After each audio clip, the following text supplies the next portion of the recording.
It's the early morning hours of May 14th, 1986.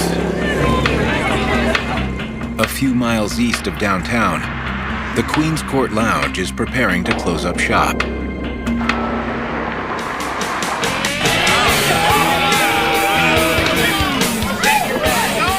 The Queen's Court was a strip club and a bar. Back in those days in Colorado Springs, there weren't a lot of strip clubs. The bartender gives last call, while patrons order up their last round of lap dances. Can I get a beer? Yeah, what kind do you want? Surprise me. Okay. Oh my God, what was that?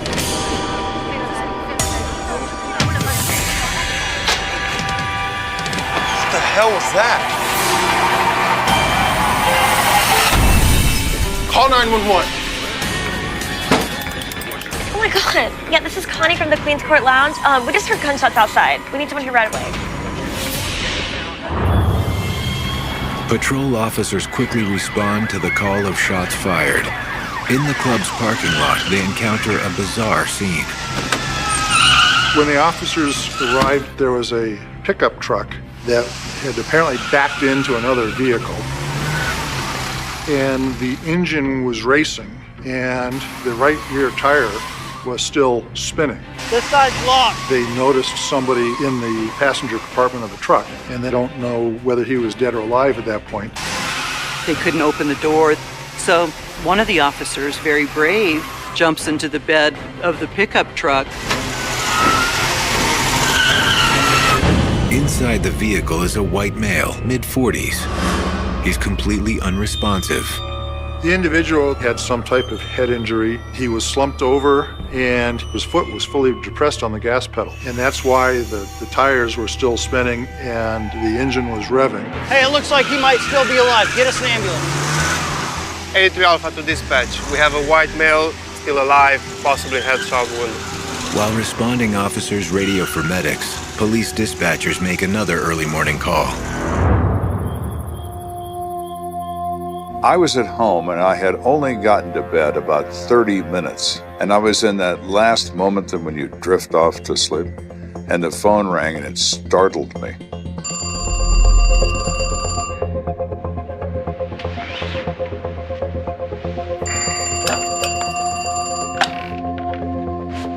Hello?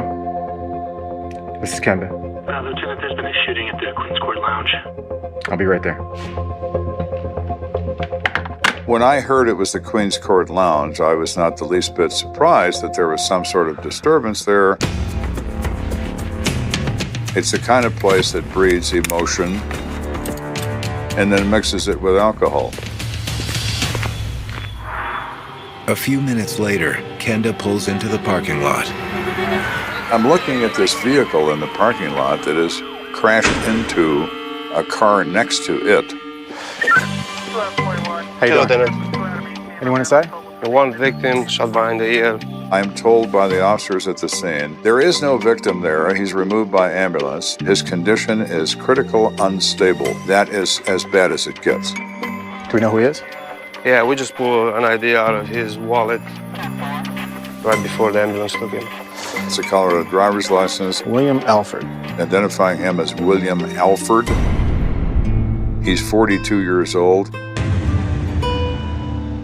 I do remember my dad being really likable and just really fun, the life of the party.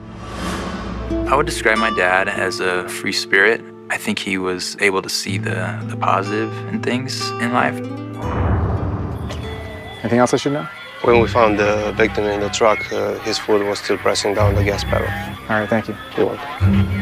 When people suffer massive injury, traumatic injury, their body often locks in place. So when he takes that gunshot one in the head, his foot mashes the gas. The truck veers and hits these two cars and gets stalled. A closer look at the truck reveals even more important clues.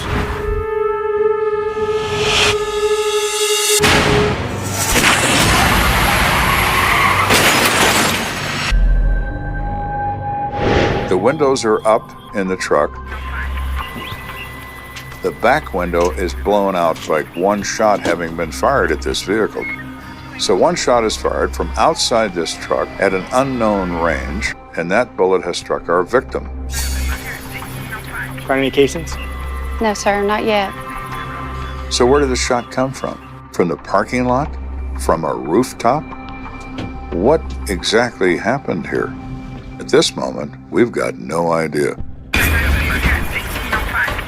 As Kenda continues to case the truck, he notices something unusual out of the corner of his eye.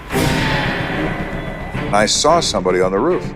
I couldn't tell if it was a guy, I couldn't tell if it was a girl, I couldn't tell anything other than I saw a person. Hey guys, we got a visitor. They realized I saw them and they ran. That really alarmed me. I thought, all right, now we don't know where the shooter was. What if it's this guy? All right, I need everybody to spread out to cover 10-block radius. Remember, if this is our guy, he's still got a gun, so be careful. And so we're going to do a pattern search of this area, contain it, and pay attention, gentlemen. If it's him, he's already shot somebody once. He's not going to hesitate to shoot you.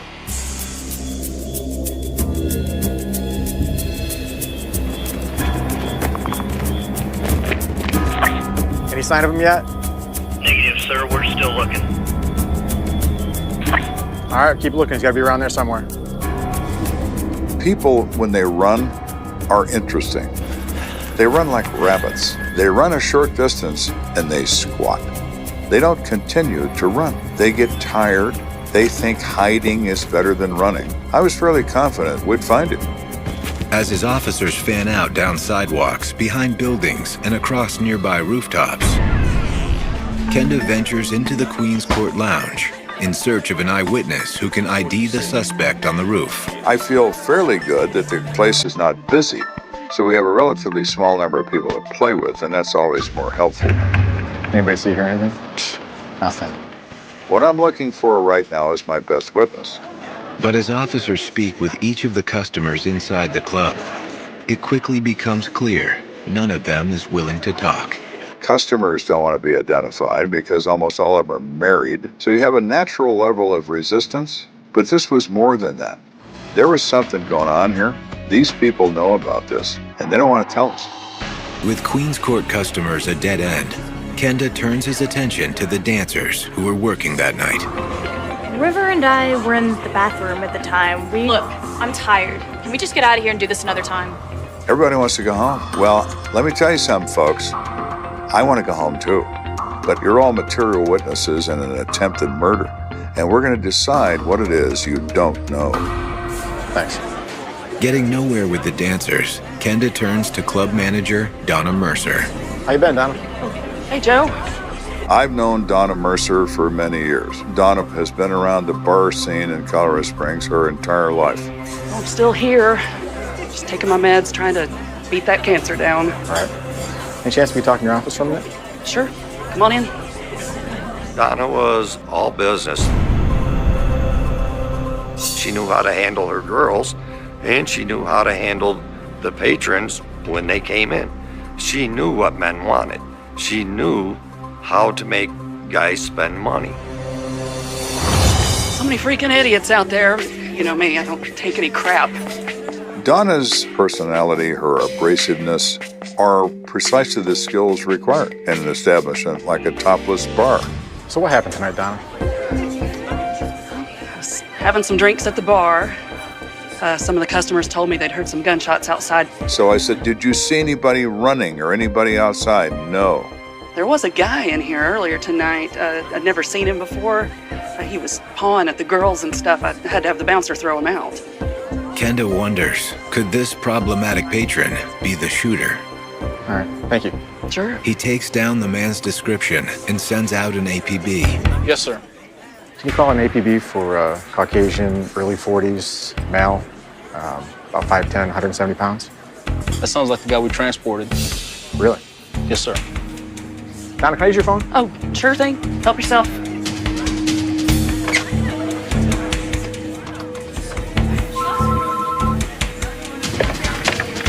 Emergency? I have a detective there, a Detective Graham.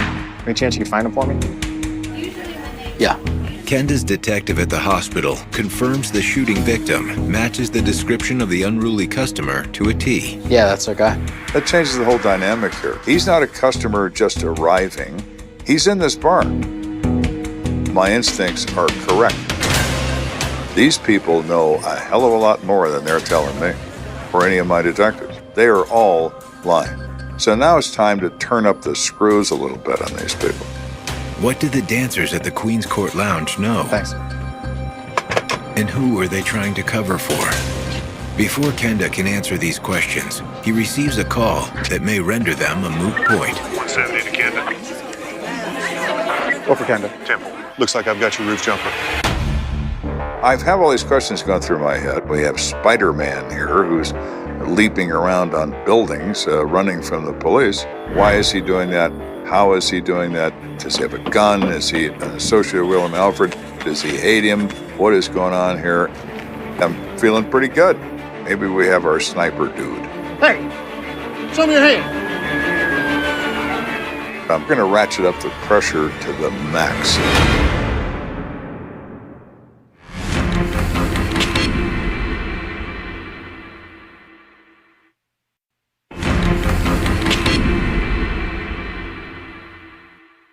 Call 911. So we get a report of a shooting in a bar. Yeah, this is Connie at the Queen's Court Lounge. We have a bar full of lying women. And we have a potential suspect running on rooftops, hiding from the police. But just as Detective Joe Kenda is about to put the screws to the patrons and performers at the Queen's Court Lounge, Go for Kenda. officers alert him that they have the rooftop suspect in custody. The officers were eventually able to find him. He was hiding under a car. Hey, show me your hand. Show me your hand. Get out from there. Kenda joins the officer in a back alley behind the club. All right, let's see what this guy has to say.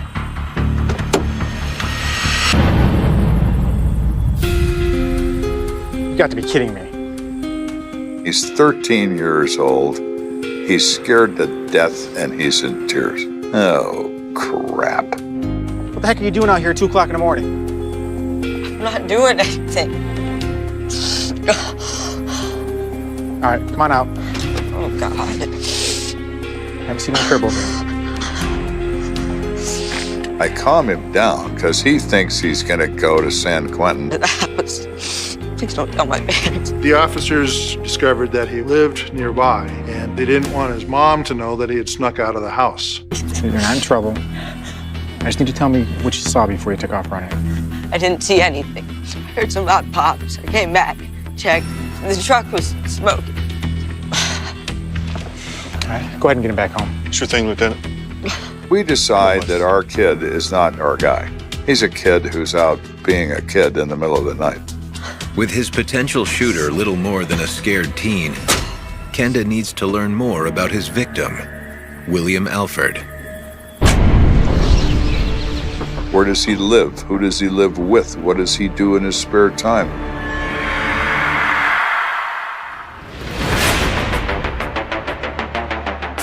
Kenda heads to the hospital to speak with William's wife, Pamela.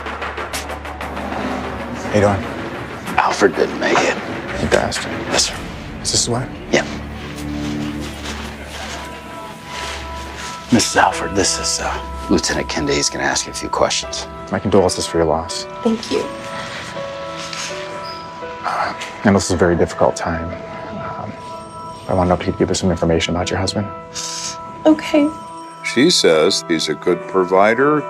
They have no issues in their marriage. According to his wife, William was also a loving father to their 2 young children. Well, my dad was someone who could talk to anybody. Yeah, that's the way to do it. He was a pretty fun-loving guy. He loved to laugh and have a good time. All right, we need to make a mark a foot long. How many inches in a foot? I think those that knew him and loved him liked to be around him. He was a well-rounded guy. He had a lot of interests, a lot of hobbies. Did yours go in already? Hey, that's a great job, too. Way to go. Way to go.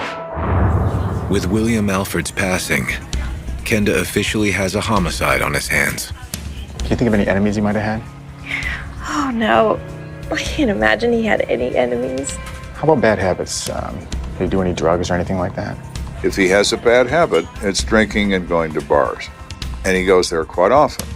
And that may not be the best thing, but it's certainly not an illegal thing. We have a habit in this country of making snap judgments. So-and-so is a bad person. What's he doing in a strip club? There's more to people than one bad judgment call. I think that my dad enjoyed to have a beer every now and then, you know, cut loose. There were just these rare times that he would overdo it. You should talk to his friend Carl. Who's Carl? Carl Chavez. That's William's drinking buddy. Thank you.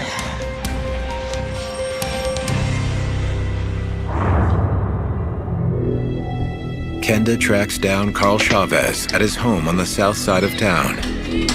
But Carl's response to the news of his best friend's death catches Kenda off guard. Carl Chavez? Yes. I'm Detective Kenda. This is Detective Graham. I'm sorry to have to tell you this. It's your friend William was shot and killed at the Topless Bar over on Platte. Really? Damn. I guess I should have been expecting it. Why would you say that? He said, William is a nice guy, but you get a few drinks in him, he can really be obnoxious. It's my understanding that he could be difficult to be around when he was like that. Maybe you should just take it a little bit easy on the beers. Maybe some water? Look, I already got a wife, okay? When was the last time you talked to him? I talked to him last night. Really? What for? He wanted to go and have some drinks with me, and I could tell that he was already drunk and he had already been tossed from the bar. So now we're beginning to narrow the focus. Our victim is drunk. Who is he going to annoy? He's going to annoy them all. Which one gets overly annoyed is the question. Kenda is now convinced the ladies from the Queen's Court Lounge are withholding information. But why? He heads back to the crime scene. There's one specific person he wants to question. Bartender Connie Smith. The best source of information in any bar is the bartender. Bartenders generally don't drink on duty. Bartenders are in the business of people watching. So, Connie, what can you tell me about this guy that got booted out of here earlier? Well, he seemed fine at first, but then he started getting pretty fresh with some of our girls. She says, we have this one dancer who has really large breasts. The victim gravitates toward her. Oh, hey, baby, you having a good night? Oh, hey. Yeah, you enjoying yourself? Yeah, I am now. Oh, well, Good. Hey there. Whoa, we know we don't do that here, you know? Connie's telling me he's drinking, and the more he drinks, the louder he becomes, and the more obnoxious he becomes. Don't touch here, remember that. No. Yeah. Joe, just calm down. It's Alex. Hey, Excuse me. said no. We don't touch the dancers here, idiot. Just leave her alone. He's creating a list of suspects that's got everybody's name on it by how he behaves. He won't back off. He won't shut up. He won't stop grabbing these girls. Connie Smith tells Kenda that William got so out of hand that ultimately bouncer Kurt Miller had to intervene. Get out of here. Let's go. Let go of me. What are you doing? I didn't do anything. Come on. I asked Connie, how long has Miller worked here? Well, just tonight. What? What do you mean tonight was his first night? Well, Donna fired the other guy, and then Kurt just happened to be here because he was dropping off his girlfriend. So his girlfriend works here. What does she do? She's the big-breasted dancer I was telling you about. It appears Kenda has just found his new prime suspect. A bouncer in any bar is responsible to maintain order, but he's obviously angry about our victim reaching out toward his girlfriend. That makes him intriguing. Jealousy is a powerful motive. This is starting to feel right to me. Things that you learn in murder cases become interesting, but some things are magic. They're just magic. And this is magic.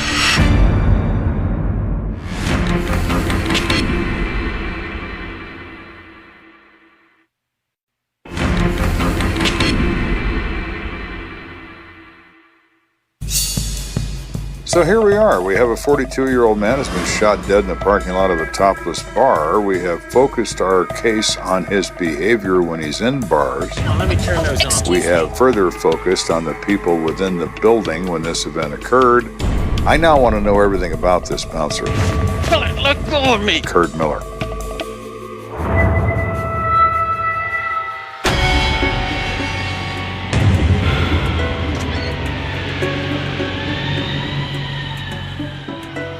Kurt, why don't you tell me what happened? Well, I came in to drop my girlfriend off. I'm pretty excited. Oh, hey, Donna. Call me when you're off. Kurt's only purpose in going to the club that night was to drop his girlfriend off so she could go to work. Hey, Kurt. He is surprised when Donna Mercer, the manager of this club, starts talking to him. And Donna explains that she had just fired the other bouncer. I was wondering if you would be interested in sticking around and helping me work the door. Yeah, totally. Easy money. Do it.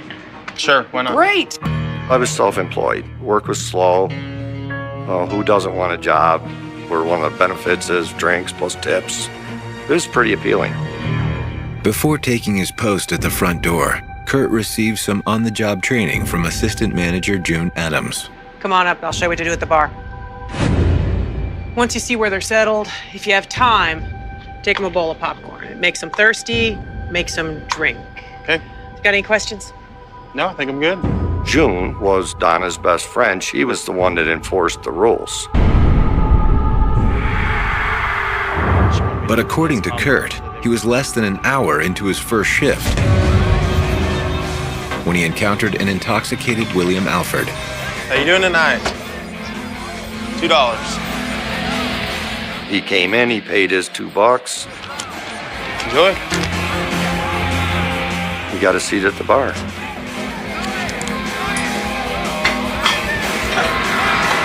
Hi, how are you? Yeah, Oh, what can I get you? have a beer. Okay.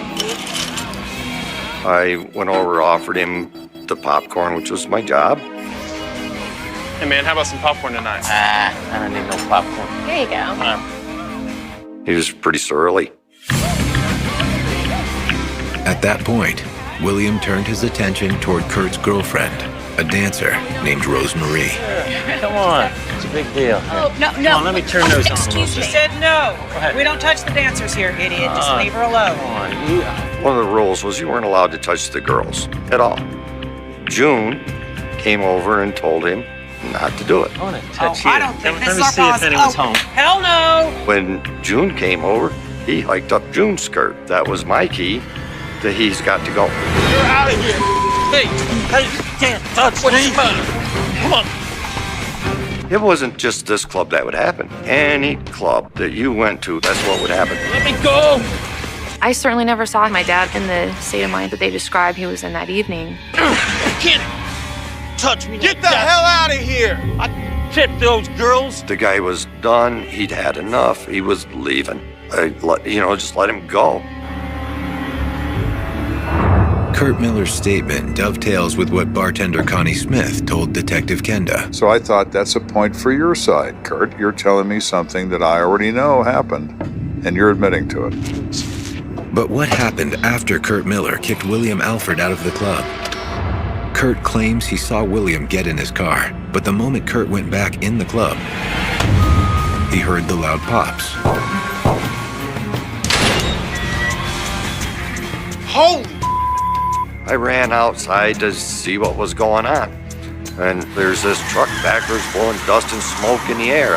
It was only minutes later the police showed up.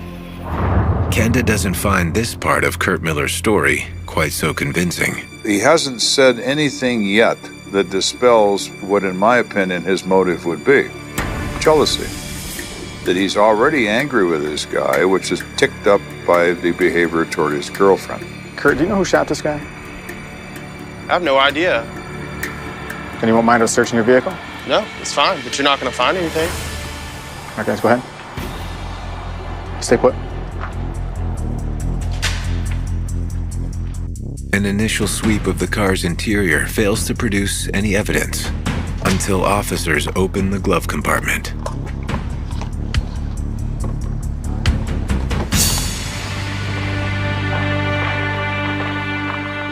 Well, what do we have here? we find a box of ammunition. Missing 7 rounds. Are they in the gun that he used to kill this victim? Because they certainly could be. Let's see if we can find a gun to go with the ammunition. Order up a search warrant for the bar. We'll turn it upside down until we find it. Yes, sir. Hold on to those. Yes, sir. My purpose in searching the club is twofold. Of course, the obvious purpose is we're looking for a gun. But secondarily, we want to further rattle these people. It adds to the pressure. We've tossed a place. We've got nothing. Okay, thank you. Motive in and of itself doesn't equate to probable cause. And probable cause is the legal threshold that's required to make an arrest. Can I arrest Kurt Miller? Absolutely not. Am I going to? No way. Not until we go further. He doesn't know that, of course, so the pressure game continues. Kurt, how would you feel about taking a little ride with me down to the police station? He is starting to get afraid. He sees me as a threat. All right, fine. Sorry. When we get there, we have him take his shirt off. We use an ultraviolet light because blood will come up in an ultraviolet light. Body fluids come up. Nothing. He's clean. We find nothing. See? I told you, I'm innocent. What I'm trying to do is ratchet the pressure on him as quickly as I can to either keep him or let him go. So now we're going to take another step. How do you feel about a polygraph test? Shouldn't be a problem, right? Since you say you're innocent. I see a change in him. His face changes completely. I was flipping out. I was freaking out. How do I keep from going to jail myself? He's folding his cards. Bingo. He is surrendering. All right, listen. I didn't do anything, but I know who you need to talk to. Talk to June. She was outside when that guy got shot. I only lied at first to protect myself. I was thinking on the fly. Really? Well, my, Kurt. You do know something, don't you? June Adams, the assistant manager, has now emerged as a person of interest. I believe that Kurt Miller is truthful with me. I don't think he did this now, but I think he knows who did. All right, you're free to go for now. Don't leave town. You can take him out. Kenda cuts Kurt loose and calls June Adams in for a one-on-one. June, people have been talking, and they've been telling me that you know some things you haven't been sharing with us. I don't know what you're talking about. It's very frustrating. When I talk to liars, I get irritated. And then I start getting really confrontive with people. And I can be quite intimidating when I want to be. Listen, June, at the minimum, you're an accessory to murder. So you need to tell me what you know, and don't tell me you don't know anything, because I already know that that's bull. Now, wait a minute. We think you know where the murder weapon is. You see her wheels turning at 1,000 miles an hour in her head. She's shaking. How about it, June? You have something to share with us? Would it help if I knew where the gun was? Oh, it would help you if you told me where the gun was, June. That would be an excellent start, June. Where is the gun? For exclusive footage, go to investigationdiscovery.com.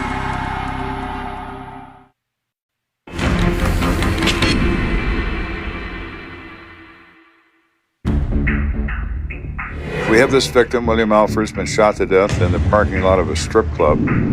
We're trying to get very specific about who pulled the trigger on this guy. And now we suddenly have Kurt Miller, the bouncer, saying June knows all about this.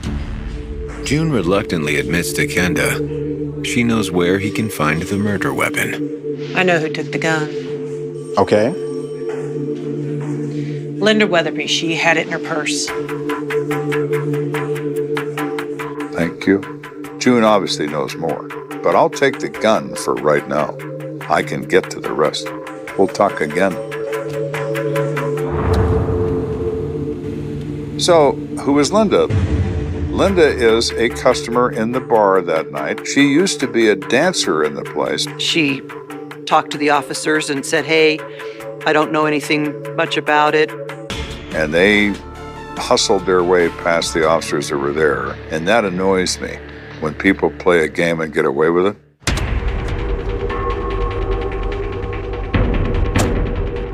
So now we go find Linda.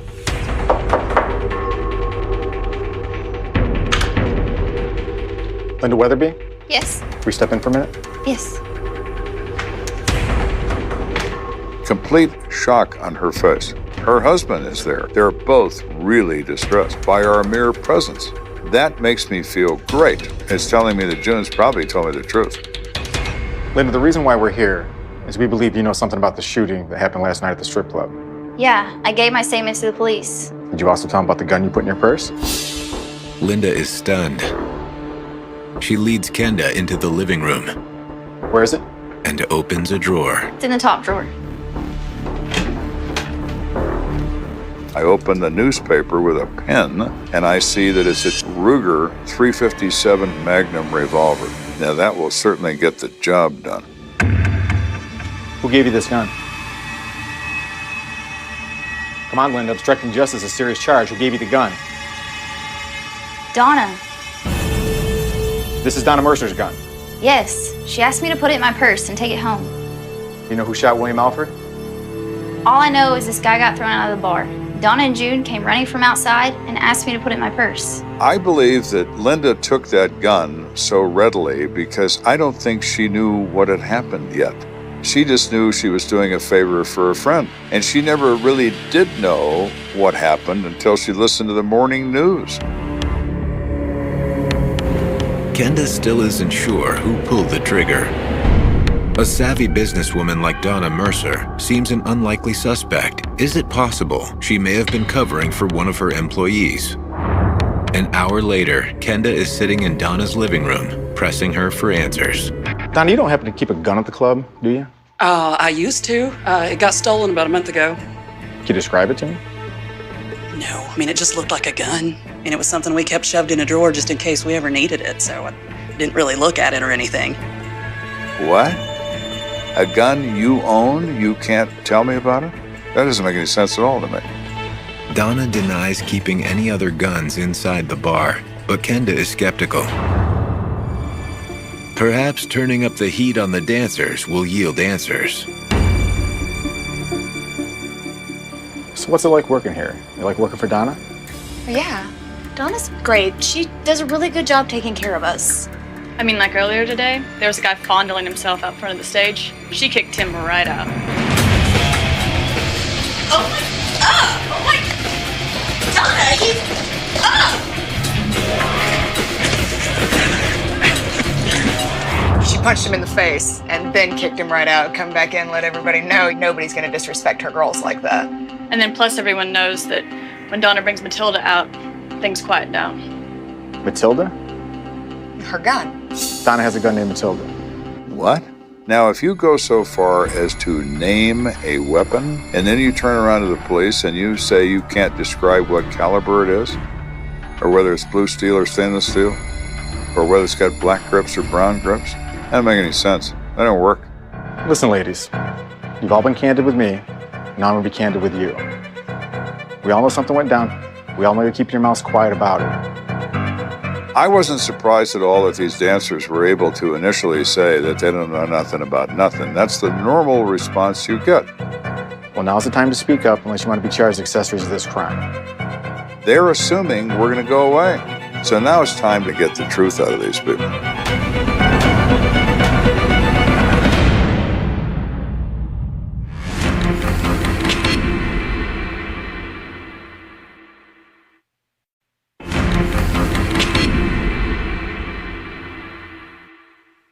After a series of dead ends and false starts, Detective Joe Kenda has zeroed in on a prime suspect in the shooting death of William Alford, Donna Mercer, manager of the Queen's Court Lounge. It's been revealed that Donna can't tell the truth about anything. There is a gun in the bar.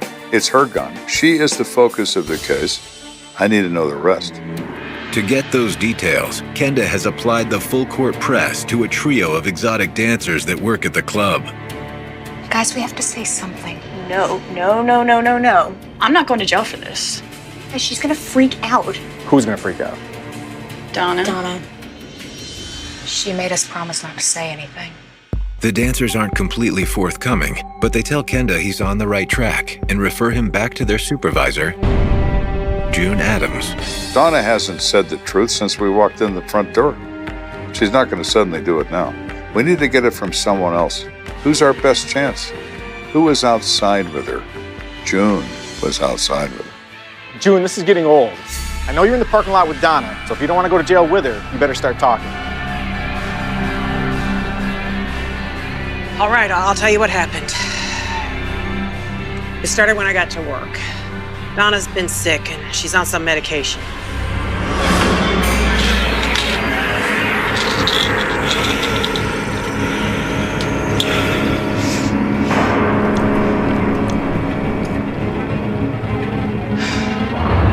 When she's on her meds and she's been drinking, bad things happen. June says she becomes more confrontive. She becomes more violent, verbally, with people. And June's thinking, this is not good. This is not good at all. When William Alford entered the club, things got even worse. Alfred is being obnoxious with the girls. What's the big deal? Oh, no, just calm down. It's no. Hey, excuse me. She said no. And Donna's getting angry. The new bouncer is already angry because the last girl that he's being obnoxious with is his girlfriend. You're out of here. Hey. I got him from behind, took him straight to the floor, in a headlock, took him to the door, said, dude, you gotta go. As Kurt Miller watched Alfred head toward his truck, Donna rushed to the bar and demanded to see the firearm she called Matilda. Give me the gun, Connie. What? Why? Give me the gun. So Connie gives it to her from the cabinet under the bar. It is a 2-inch Ruger 357 Magnum stainless steel. Hands it to Donna.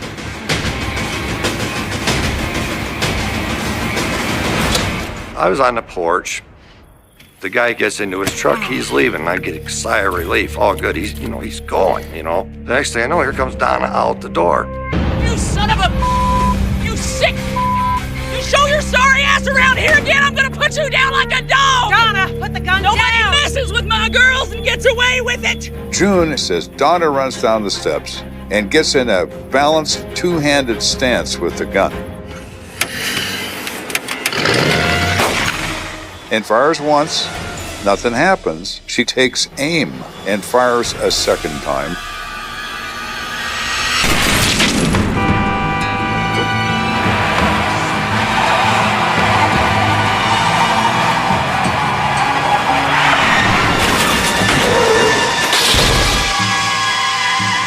I never could have dreamed it, that she was gonna come out blasting like that. Never in my wildest dreams. I don't know that she thought, well, I'm going to kill this guy, but you got a gun and you start shooting. You don't know where those bullets are going to land. She's firing this weapon over 100 feet away at a guy in the dark. In my opinion, she could have fired 1,000 bullets at William Alfred's pickup and never hit the truck, let alone him. It was the magic bullet. Oh, Donna, I think you hit him. Come on, back inside.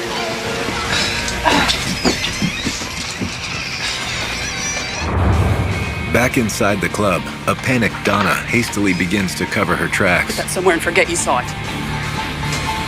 Nobody saw anything. You're all gonna keep your mouths shut, you got me? Donna basically fabricated this story that no one was outside and that no one from the bar was involved in the shooting. Donna Mercer has done a terrible thing. She's unwilling to admit her behavior. She wants everyone to lie for her. She's worried about saving her own ass, because that's all that matters to her. With June Adams' revised statement in tow, Kenda circles back to the rest of the girls. One by one, they all come clean. Kenda and his men place Donna Mercer under arrest for first-degree murder. Donna's immediate reaction upon arrest is she wants a lawyer. Donna may not be talking, but ballistics tests confirm her gun Matilda is in fact the murder weapon. Everybody remembers the gun being there. Everyone remembers Donna saying, give me the gun. Everything matches. Everything comes together. Although Donna is charged with first-degree murder, as a long-standing member of the community, she is allowed to post bail. But 8 months later, when her trial gets underway, Donna Mercer is a no-show. Where is the defendant? The judge, of course, knows me by name and says, Kenda, go find this defendant and bring her to this court. Yes, sir. We go to the obvious first place, her home. We knock, we announce ourselves. No response, we try the door, it's open. Chief, go upstairs. Donna! I walk inside the house with another detective. We check the premises. We find no one.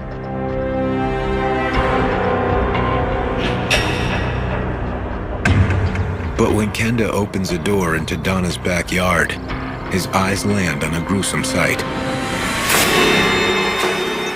In the corner of the yard, I see Donna Mercer. She has shot herself in the mouth with a .45 automatic.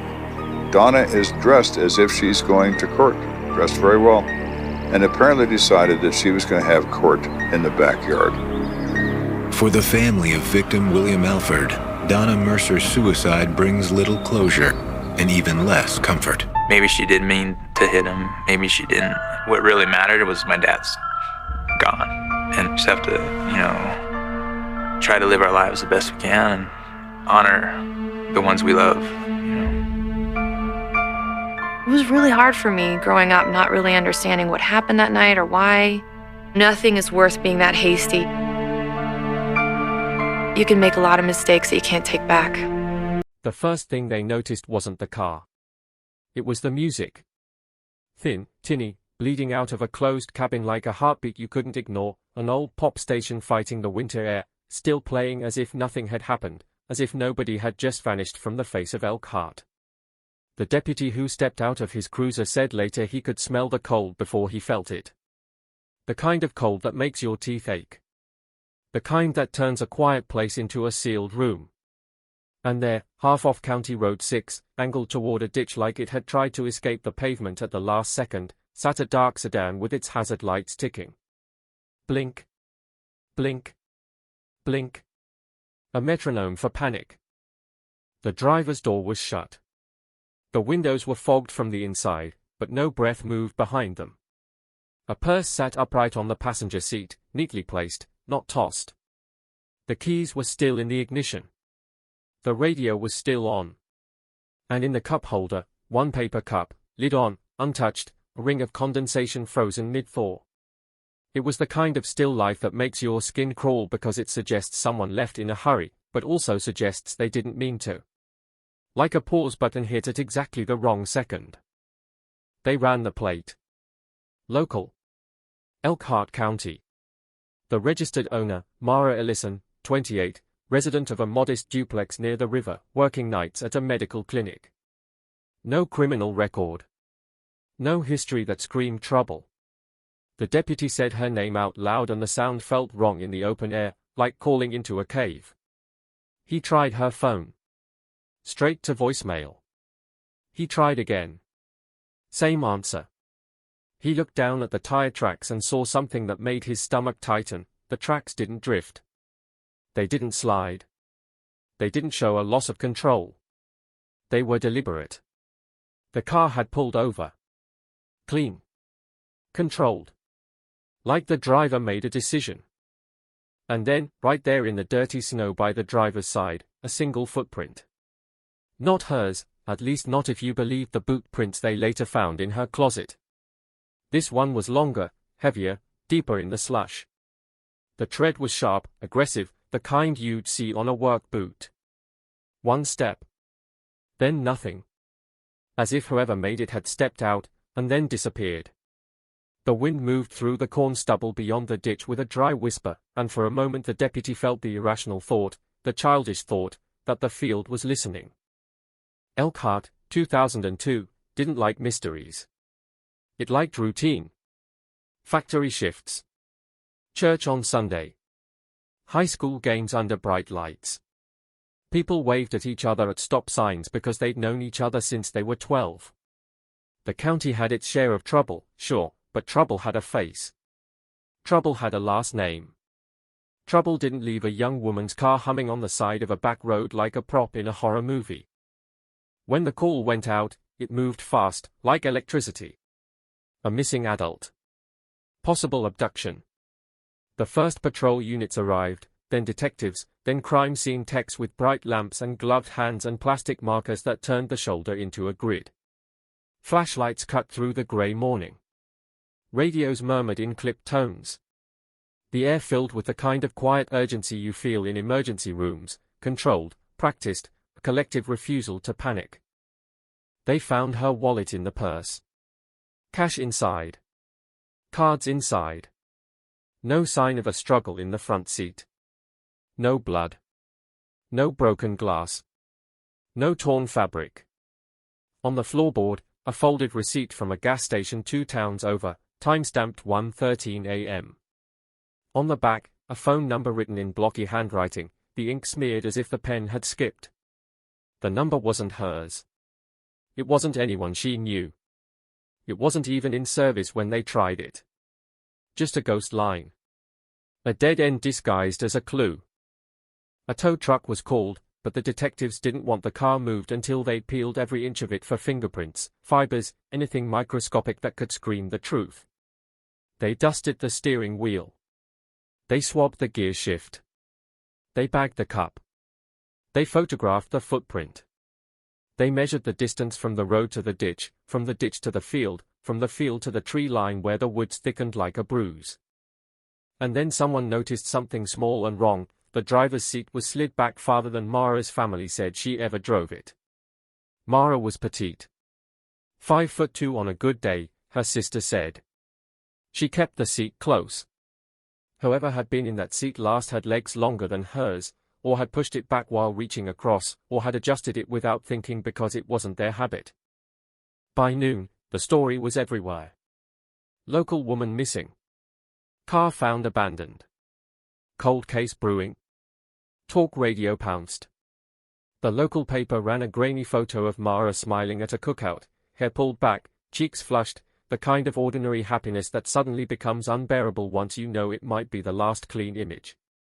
At the clinic, co-workers huddled in the break room, whispering like they were in church.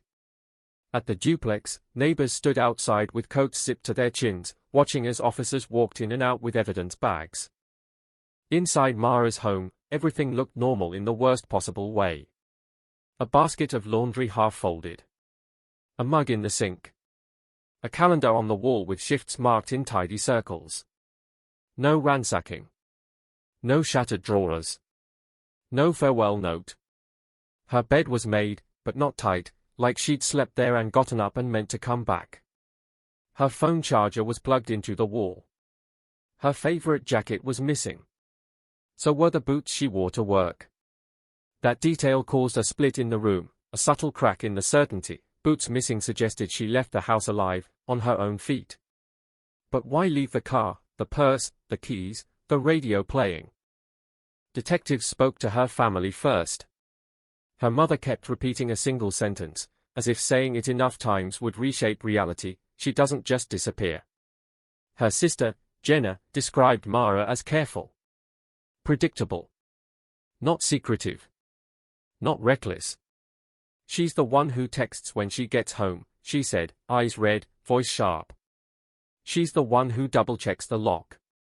Mara didn't party. Mara didn't vanish for days.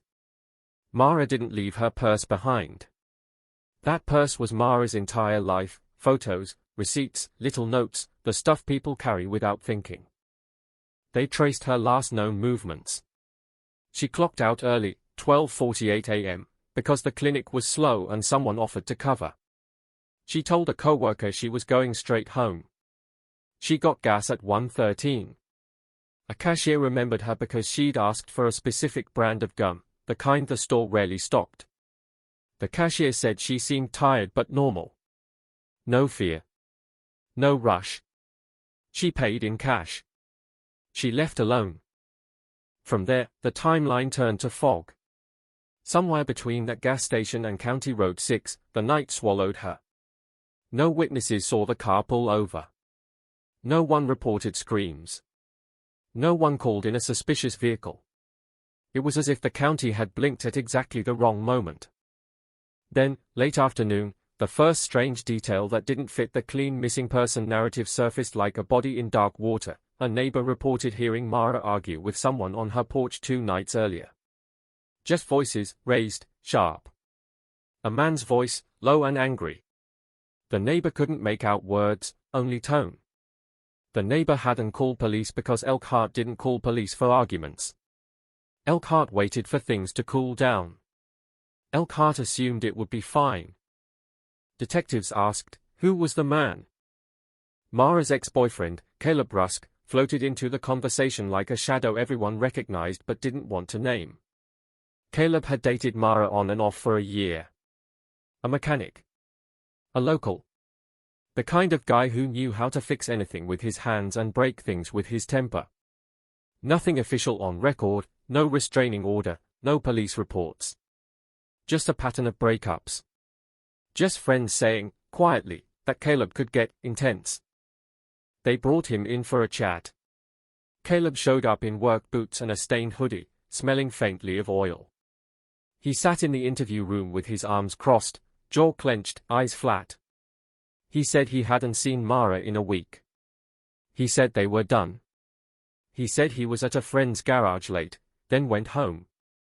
He said a lot of things without offering any proof. When they asked about the porch argument, he scoffed and said neighbors loved drama. He flashed a smile that didn't reach his eyes. They asked for his boots. He stared at them for a second too long and said, "What boots?" They asked where he was at 1:30 a.m. He said, "On my couch." They asked who could verify it. He said, "Nobody." Elkhart's old problem, people could live alone and tell lies in the spaces nobody watched. But Caleb wasn't the only thread.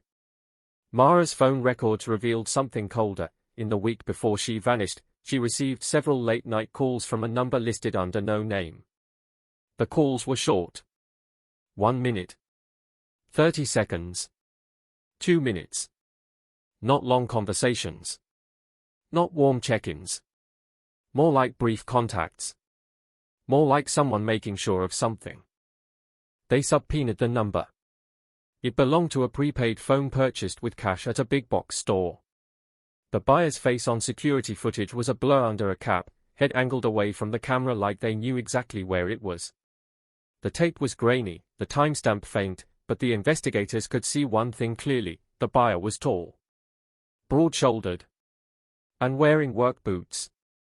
The community's shock turned into something else, an itch under the skin. People started locking doors earlier. Parents started driving kids to school even if they lived 2 blocks away. Rumors poured through diners and break rooms like coffee. Mara ran away. Mara owed money. Mara got mixed up with drugs. Mara met someone online. Mara was taken by a stranger passing through. Each rumor was a way to keep the terror at arm's length, because the alternative was worse, that someone local, someone you might nod at in the grocery store, could erase a woman from the map. Search teams combed the field near the abandoned car. Volunteers in orange vests walked shoulder to shoulder through dead grass, eyes scanning for anything unnatural. The K-9 unit arrived, German shepherds eager and tense, noses dragging across the ground as handlers followed with short leashes and shorter patience. The dogs hit a scent near the driver's door, circled, then pulled hard toward the woods, straight line, no hesitation, until the trail fractured at the edge of a small creek. The water ran shallow and fast, cold enough to bite. It cut through the woods like a blade. The dog sniffed along the bank, whined, then lost it. A clean break. The kind that happens when someone walks into water, or when scent gets scrambled on purpose. Divers checked the creek anyway. Ice rimmed the edges. Their wetsuits glistened. They went down into dark water and came up empty. The woods offered nothing but branches and silence and the faint crack of frozen leaves under boots. Days passed. Then a week. Mara's face went up on posters in shop windows and gas stations and the bulletin board at the post office. Her smile became a symbol. Her name became a question people didn't know how to ask without flinching. Detectives worked late, sleeping in shifts, chasing every tip that came in, some sincere, some cruel, some delirious. A woman called saying she saw Mara at a bus station in Chicago. A man swore he picked her up as a hitchhiker on the interstate. A teenager claimed Mara was kidnapped by a cult. None of it held. Everything dissolved. On the 9th day, a hunter found something half buried beneath leaves just a mile from where the car was found. It wasn't a body. Not yet. It was smaller. But it hit the investigation like a gunshot, a single work glove, black, heavy-duty, the kind you buy for the cold and for dirty jobs. Inside the cuff, a smear of dried mud. On the palm, faint reddish-brown staining that could have been rust, could have been soil, could have been something else entirely. Crime scene techs bagged it like it was radioactive. The glove didn't match anything in Mara's house. It didn't match anything in her car. It belonged to someone who had been out in that field, in that ditch, in that cold, close enough to her to leave behind an object that felt like a signature. The lab would take weeks. The town didn't have weeks. The town wanted an answer by nightfall, the way storms come and go. People wanted a villain with a name, a door to knock down, a confession to broadcast. Instead, Elkhart got a radio still playing in an empty car, hazard lights ticking in the cold, and the terrifying certainty that somewhere between one heartbeat and the next, a woman had stepped out of her life and into the dark, and the dark had not given her back. Night came down on Elkhart like a lid, and with it the second kind of fear, the quieter one, the fear that lives indoors. Curtains drawn. Porch lights left on. Televisions turned up a little louder to drown out the imagination.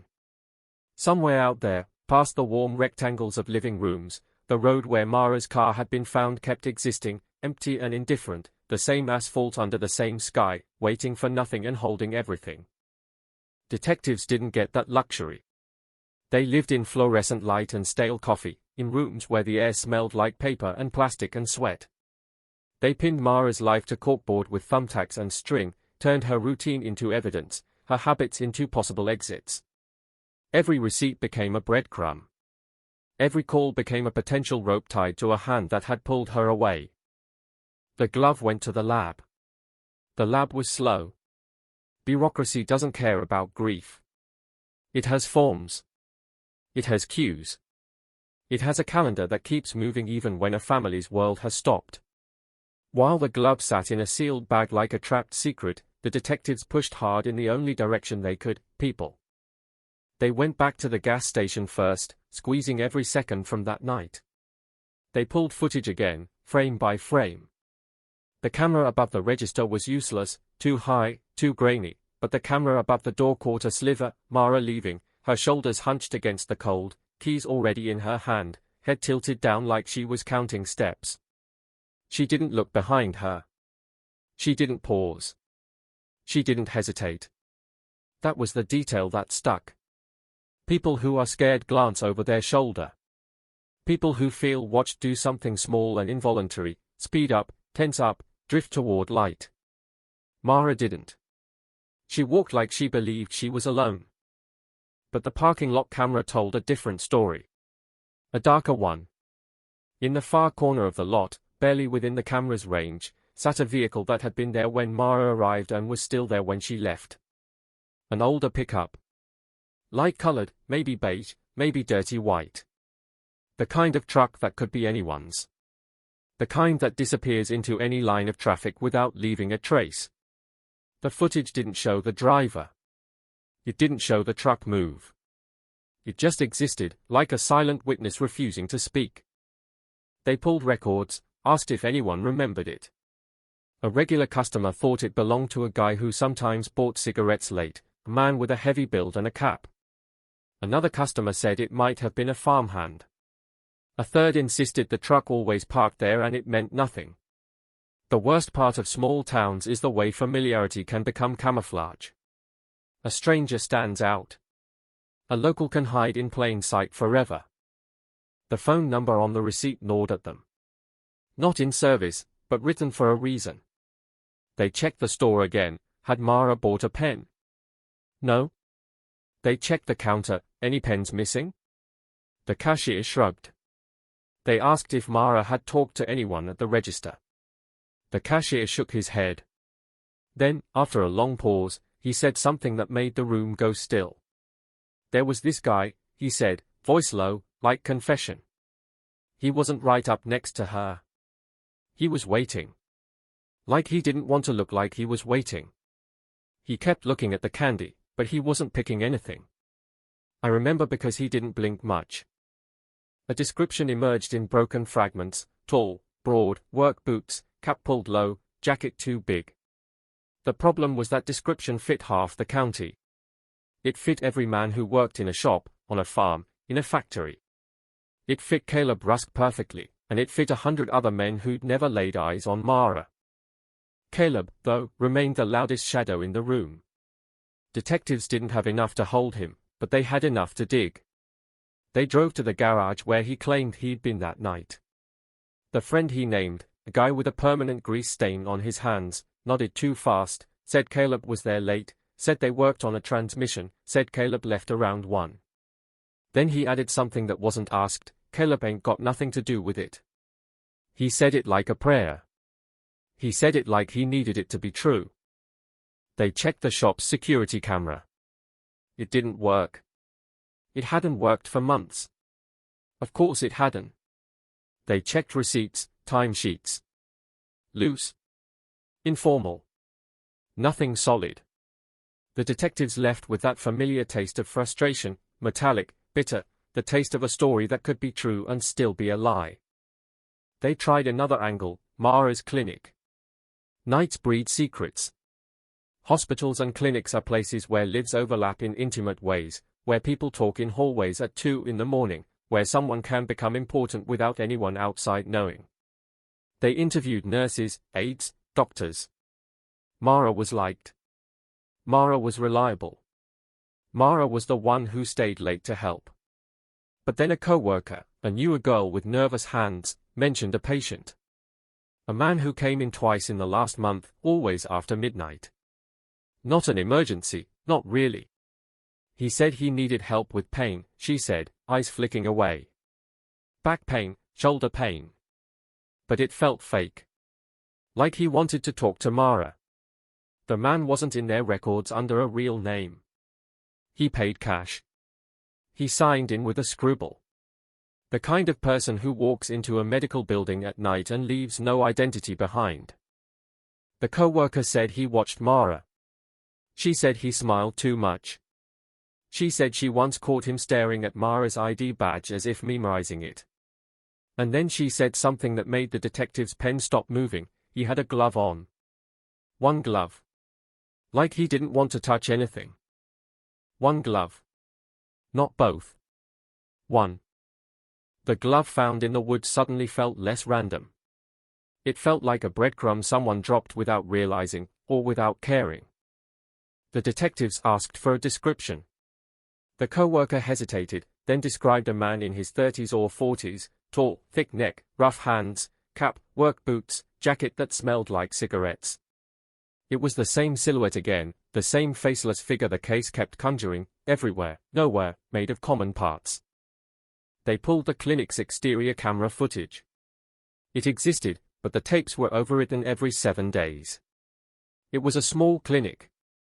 No one had thought to save them. The system had erased the night Mara disappeared like it erased every other night. The detective stared at the blank spot in the timeline and felt something close to rage. Not at any one person. At the world's casual cruelty. At how easily a life could be lost to something as stupid as a recycling schedule. Outside of the official investigation, the town began to generate its own. Men with flashlights walked the roads at night. Women compared notes in grocery aisles.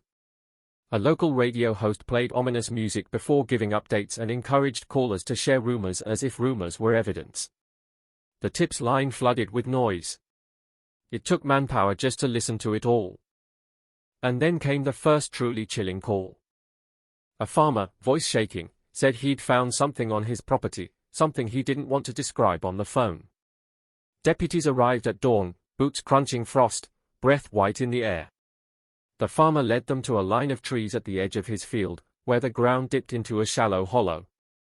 There, caught on a low branch like it had been placed, hung a piece of fabric. A strip torn from a jacket. Dark blue. The kind of jacket Mara's sister said she always wore on late shifts. They bagged it. They photographed it. They looked around for footprints, but a light snow had fallen overnight, softening the ground, smoothing away the sharp edges of reality. The tree line was quiet. The field was quiet. The kind of quiet that makes you hear your own pulse and imagine it isn't yours. The fabric went to the lab too. More waiting. More sealed bags. More questions in plastic. Detectives worked outward, building a map of who could have intersected Mara's life. They dug into Caleb's phone records and found something suspicious, calls to that prepaid number in the days before Mara disappeared. Short calls. Late at night. The number was a ghost, but the ghost had touched Caleb's life too. When confronted, Caleb shrugged, said he didn't recognize it. He said lots of numbers called his phone because he worked with customers. That was plausible. It was also exactly the kind of plausible lie a man uses when he knows the truth is worse. The prepaid phone purchase footage was enhanced as much as 2002 technology allowed. It didn't become clear. It became clearer enough to tease, clearer enough to hurt. The buyer's posture suggested confidence. Familiarity with being watched. A man who understood cameras and angles. That didn't scream, random abductor. That screamed someone who had planned, even if only loosely. A second suspect stepped out of the fog, not because he was new, but because he suddenly couldn't be ignored. Daryl Keene, a former factory worker with a history that made people's voices lower when they said his name. Daryl had been questioned years ago in an unrelated assault case, nothing proven, nothing charged, but rumors cling like tar. He lived alone near the outskirts, close enough to County Road 6 to make the hairs on the back of a detective's neck lift. He drove a light-colored pickup. Beige, dirty white. The kind of truck that could have been in that gas station lot. They visited Daryl's home. He answered the door in a stained t-shirt, eyes narrowed, suspicious before anyone said a word. His living room smelled like stale smoke and damp. The place felt lived in the way abandoned buildings feel lived in, barely. Daryl said he didn't know Mara. He said he hadn't been near the gas station. He said he'd been home all night, watching TV. He could not name what show. He could not name what channel. His answers came fast, too smooth. He wore boots by the door, heavy tread, aggressive pattern. The detective asked to photograph them. Daryl's jaw tightened. You got a warrant? He asked. They didn't. They left with the same bitter taste. Behind closed doors, detectives argued.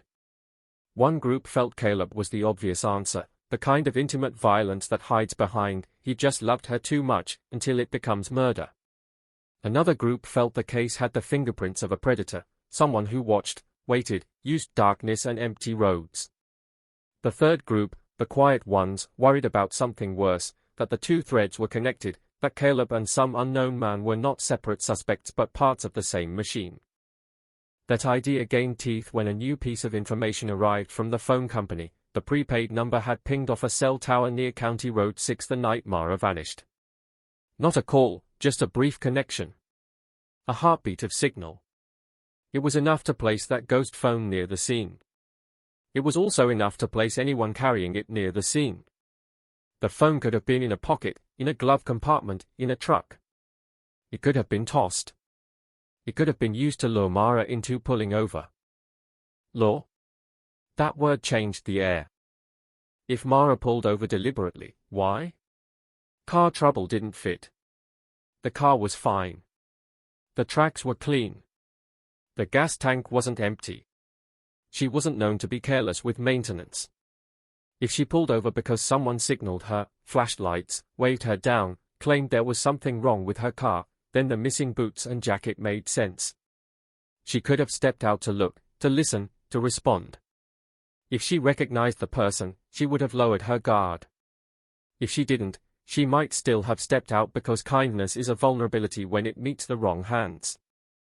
They checked the car again, this time with a kind of desperation that turns methodical work into ritual. They found one new thing, a faint smudge on the exterior of the driver's window, near the top edge, as if a gloved hand had rested there.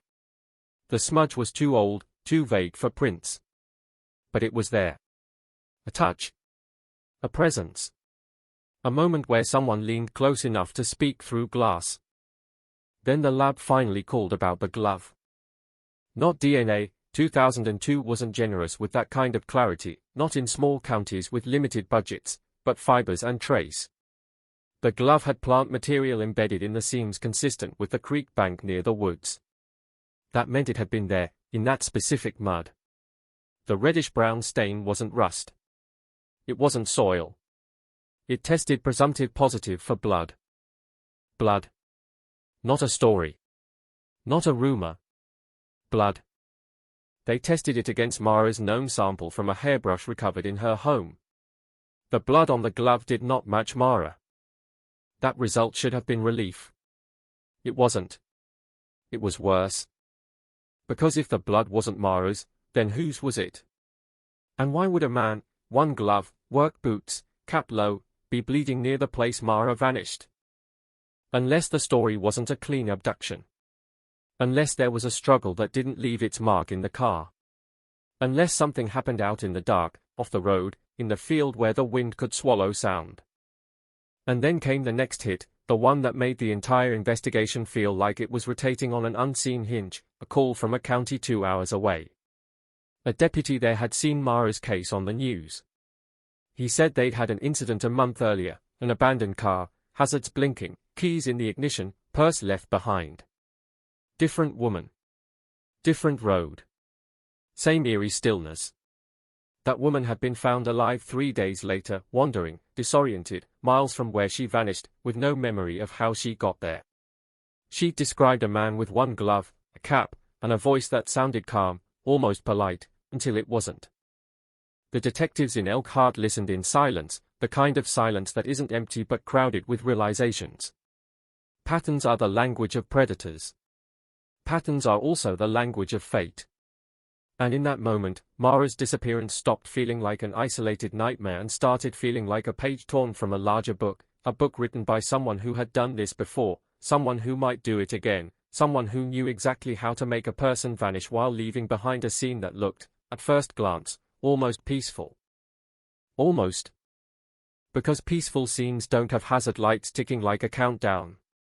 Peaceful scenes don't leave radios playing for no one.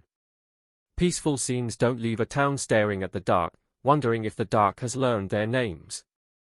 By the third week, the case had a smell. Not literal, though the evidence room did, a mix of damp fabric and latex and stale air, but a psychological odor, the sourness of a story that refuses to settle into a shape. Detectives started recognizing it. The way everyone in the building lowered their voices when Mara's name came up. The way the phones rang and nobody wanted to pick up because every call was either hope or poison. The way the map on the wall grew crowded with pins until it looked less like an investigation and more like a wound you kept reopening. The deputy from the other county sent what he could, a short report, a sketchy description, a few lines of interview notes from the woman who'd been found alive.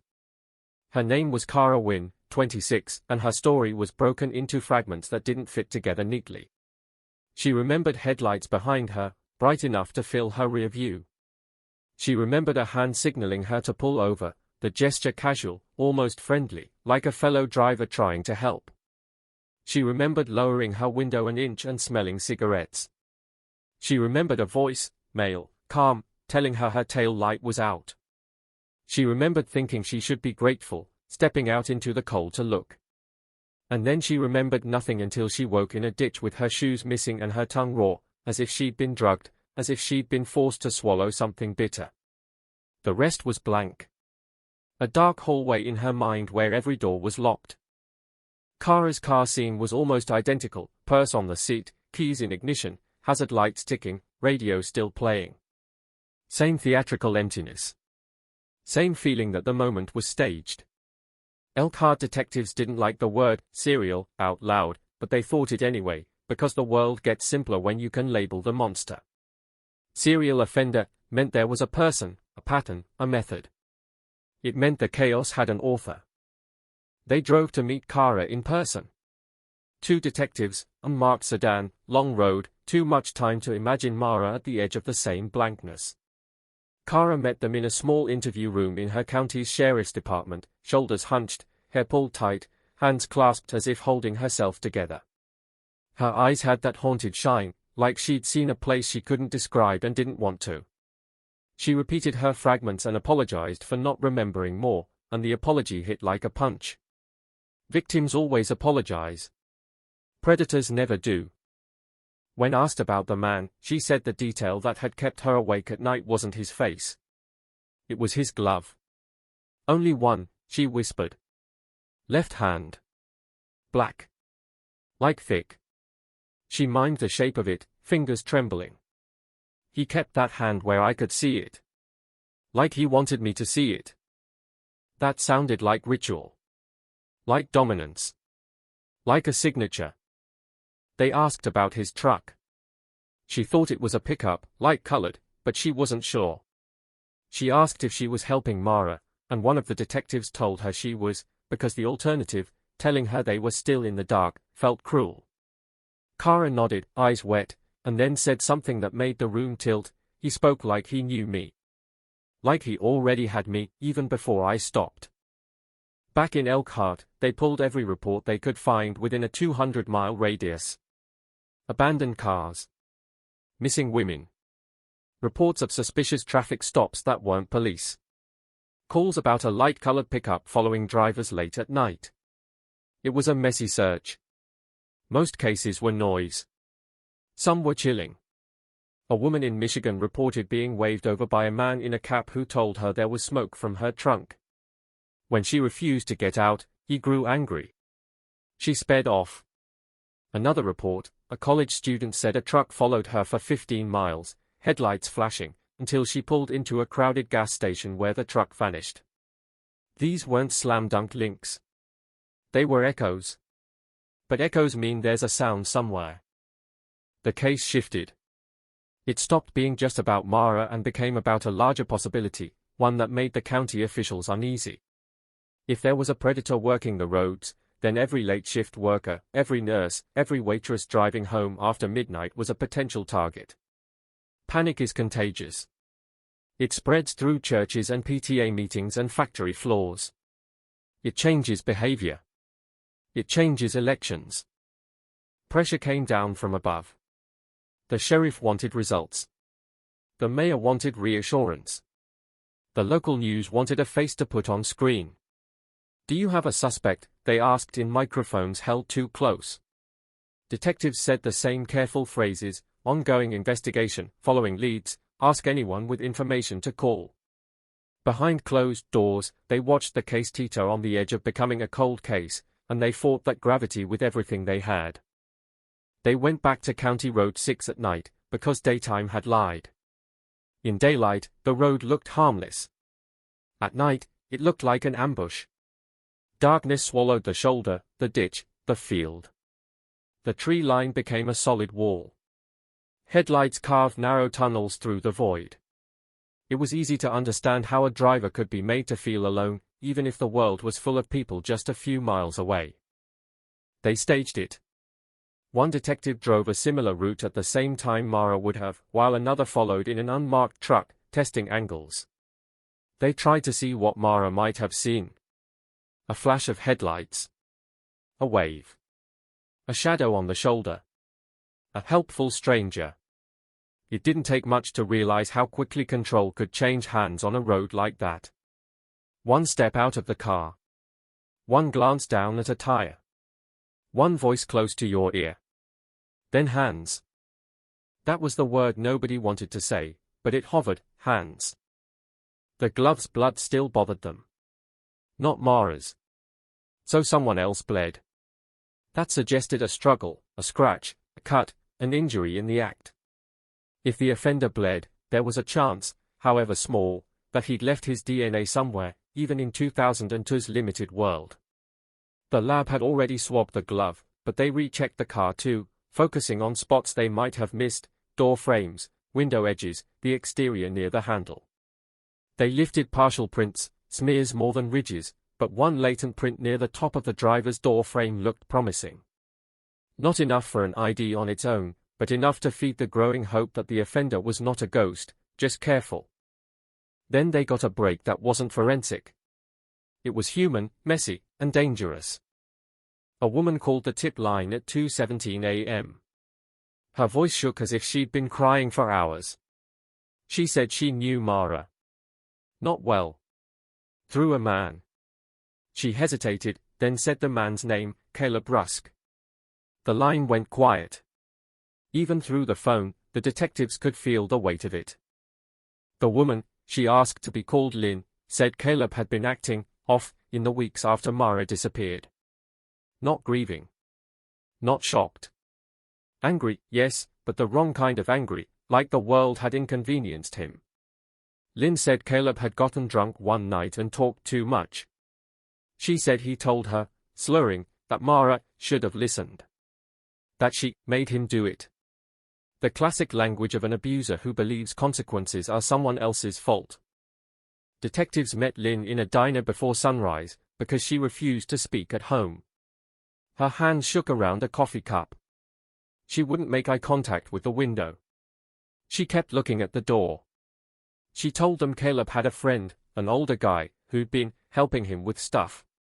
The way she said stuff made it sound like violence. She didn't know the friend's full name. She only knew the nickname Caleb used, Keen. Keen. Not Keen. Not Daryl Keen, officially. But close enough to raise the hair on everyone's arms.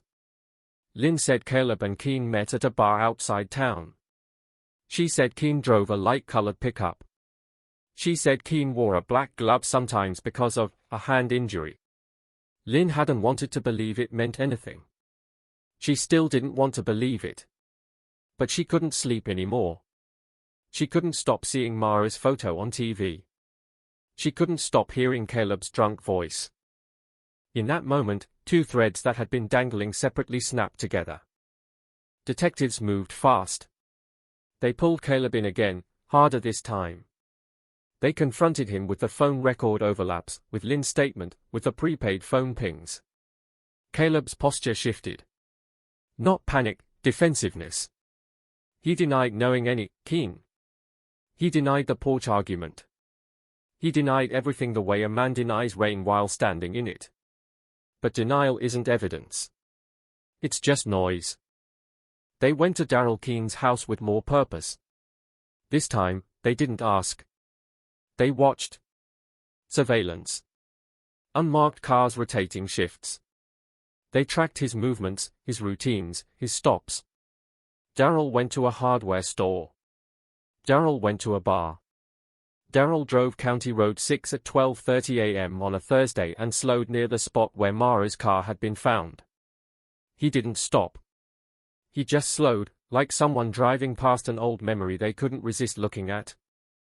That detail hit like a throat clench. People don't slow down at sights of tragedy unless they are reminded of something. Unless they are curious. Unless they are guilty. They sought a warrant. They needed probable cause, something that would survive a judge's scrutiny. They had a pile of suspicious circumstances but not the smoking gun. Then the lab called again, and the case lurched forward. The torn jacket fabric found in the farmer's tree line matched Mara's jacket, same material, same brand, same color. Not a definitive ID, because clothing is common, but the match was strong enough to say, that piece likely belonged to her. And embedded in the fibers, caught like tiny teeth, were two short, coarse hairs. Dark. Not human hair, the analyst said, animal. Dog hair. The kind you'd find on someone who owned a dog that shed, a dog that lived in a vehicle, a dog that rode along. They asked around. Caleb had no dog. Mara had no dog. Daryl Keen had a dog, an old shepherd mix neighbors had seen in his yard. That dog hair wasn't a confession, but it was another stitch in the quilt. The warrant was granted. They hit Daryl's property on a cold morning, wind sharp enough to slice. Patrol cars lined the gravel. Deputies moved with that tight focus you see before doors get kicked in. Daryl answered the knock with the same narrowed eyes, but this time they had paper in their hands, and paper is power. They entered. They photographed. They searched. They found gloves. A pair. Heavy black work gloves in a drawer. One glove looked newer. The other looked worn, stiff, stained at the fingertips. They found caps. They found boots with aggressive tread. They measured them. They compared them to the footprint photographed by Mara's car. The size was close. The pattern was close. Not perfect, but close enough to make the room feel smaller. They searched his truck. Under the seat, empty fast food wrappers, cigarette butts, and a small plastic bottle with no label. It rattled when shaken. Inside, residue. A powdery smear. They bagged it. They swabbed the steering wheel. They found dog hair in the upholstery. They found something else in the glove compartment, a road atlas with certain routes highlighted in yellow, back roads, county roads, rural cut-throughs. A network. A web. The kind of map you mark when you want to avoid being seen. And then, in the shed behind the house, among tools and old paint cans, they found a coil of rope. Thick nylon. Weathered. Like it had been handled many times. Rope isn't illegal. Rope is everywhere. But in a case like this, rope is a wordless threat. They brought Daryl in. Interview room. Recorder on. Questions sharpened. Daryl leaned back, arms crossed, mouth curled into something that wasn't quite a smile. He denied knowing Mara. He denied being on County Road 6. He denied everything, and his denial was practiced, almost bored, as if he'd been waiting for this moment. Then the detective slid a photograph across the table, the glove found in the woods. Daryl's eyes flicked down. Just a flick. But the flick was enough. People who truly don't recognize something look longer, confused. Daryl looked like a man who recognized a mistake. You lose one of these? The detective asked. Daryl shrugged. Lots of gloves look like that. And the blood on it? The detective pressed. Daryl's jaw tightened. I cut myself all the time. Work? Not your blood, the detective said, watching him. For the first time, Daryl's mask slipped, not into fear, but into anger. You people got nothing, he snapped. You're trying to pin it on me because you can't find her. The detective let the words hang. Because in that outburst was the real horror, Daryl didn't say what happened to her. He didn't say I hope you find her. He said you can't find her, as if the outcome was already decided, as if the search was pointless, as if he knew exactly how completely someone could disappear. Outside the station, news of the search leaked fast. Rumors became headlines. Suspect home raided. Evidence recovered. Cameras pointed at the sheriff's office doors like guns. People gathered in the parking lot as if proximity could summon truth. Mara's mother watched the coverage with hands clasped so tightly her knuckles went white, and she whispered the same sentence again, but now it sounded different, less certainty, more plea. She doesn't just disappear. Inside the building, detectives looked at each other over stacks of evidence bags and realized the case had changed again. They weren't chasing one man in isolation anymore.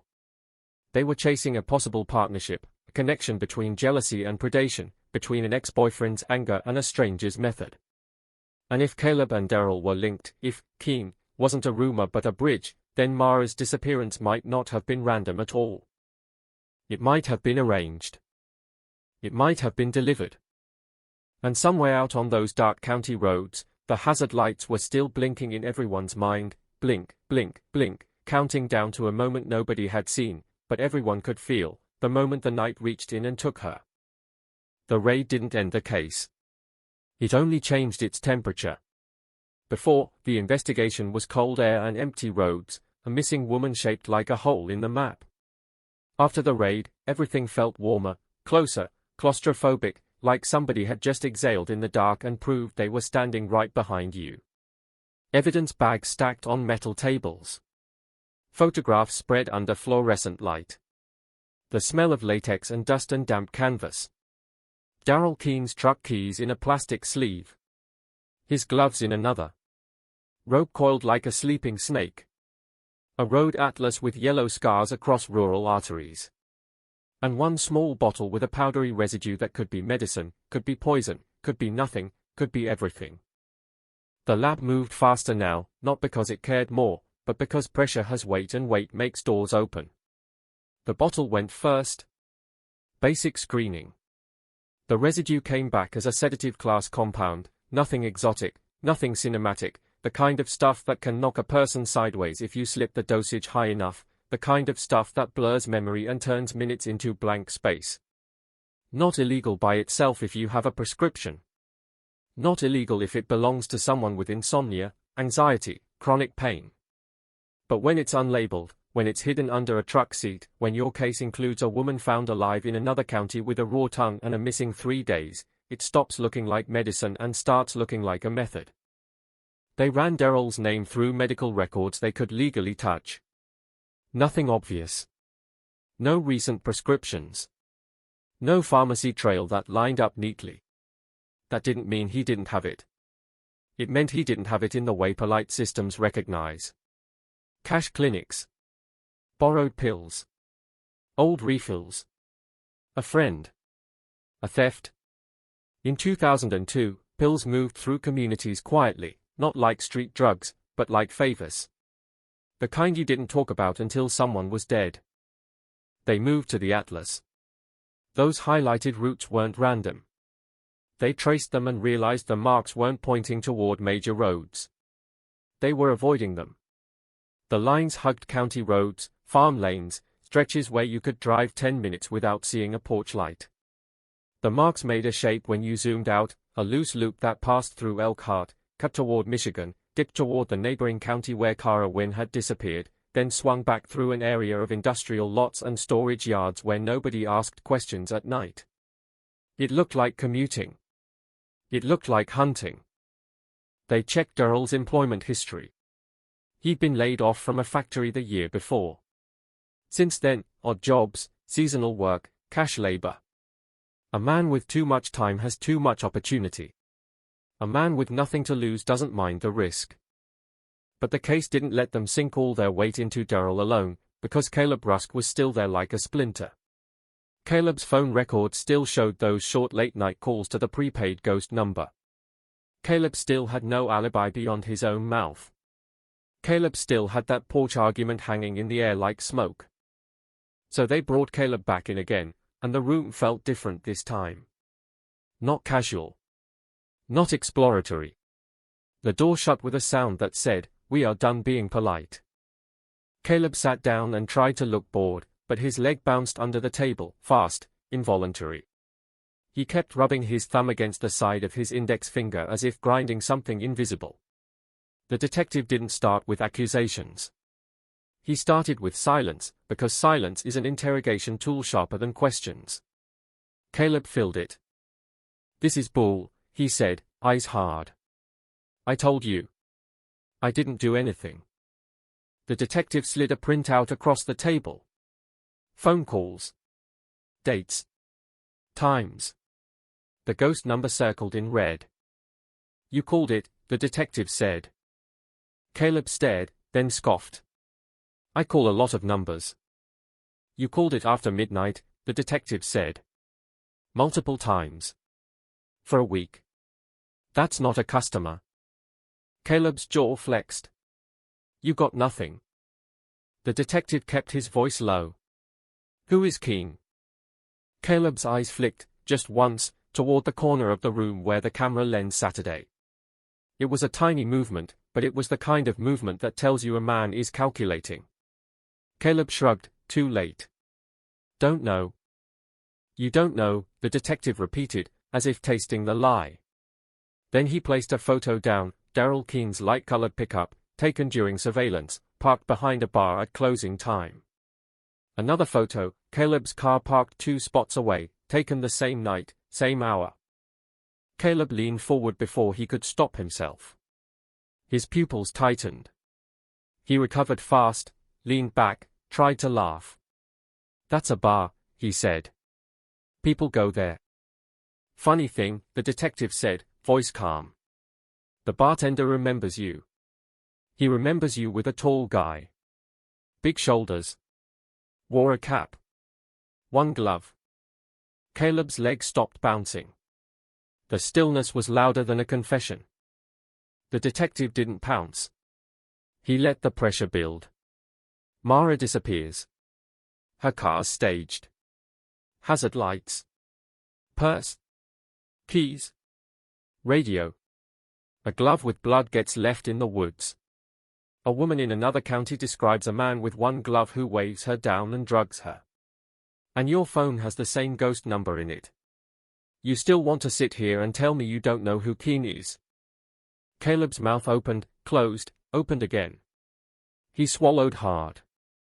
You're twisting. You fought with Mara on the porch, the detective cut in. Caleb's eyes flashed. We argued. Couples argue. That doesn't mean. You told someone she should have listened, the detective said.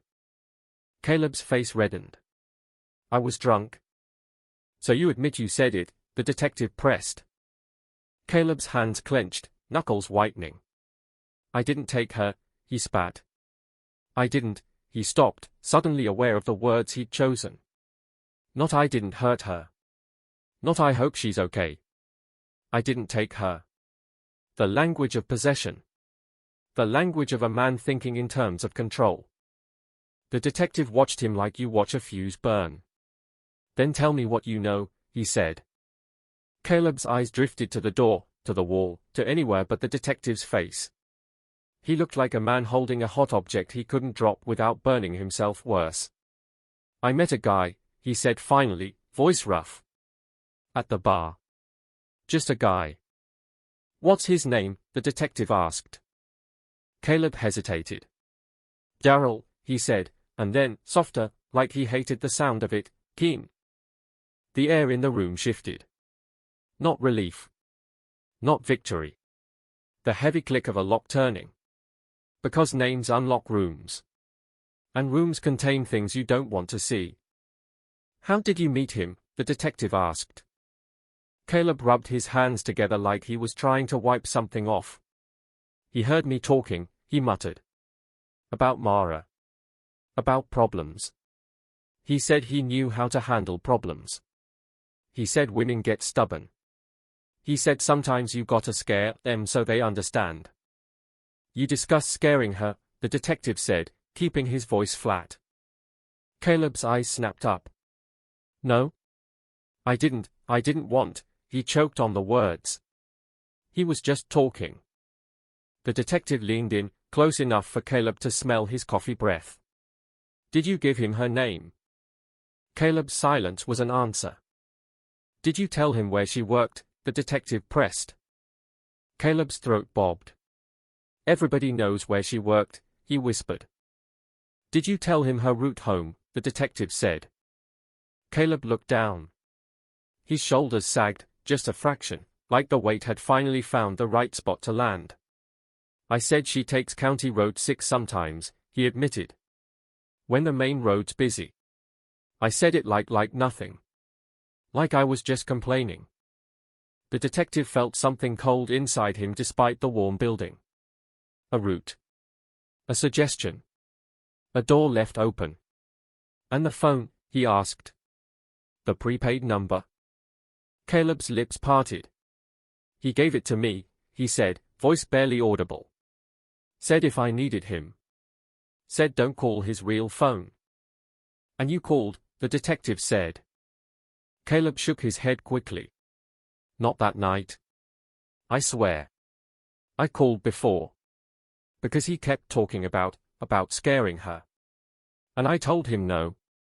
I told him to back off. His eyes were wet now, but the emotion behind them wasn't only fear. It was something darker, the panic of a man realizing he might have lit a match and watched a house burn without meaning to. The detective kept the pressure steady. Where were you the night she disappeared? Caleb's voice rose. At home. Alone, the detective said. Caleb's eyes squeezed shut. I didn't touch her, he said, louder now, as if volume could become truth. I didn't pull her over. I didn't. Did you meet Daryl that night? The detective asked. Caleb's mouth trembled. No. They held him for hours. Not illegally. Not indefinitely. Long enough to watch the cracks form and spread. Caleb changed his story twice. First he said he hadn't spoken to Daryl in weeks.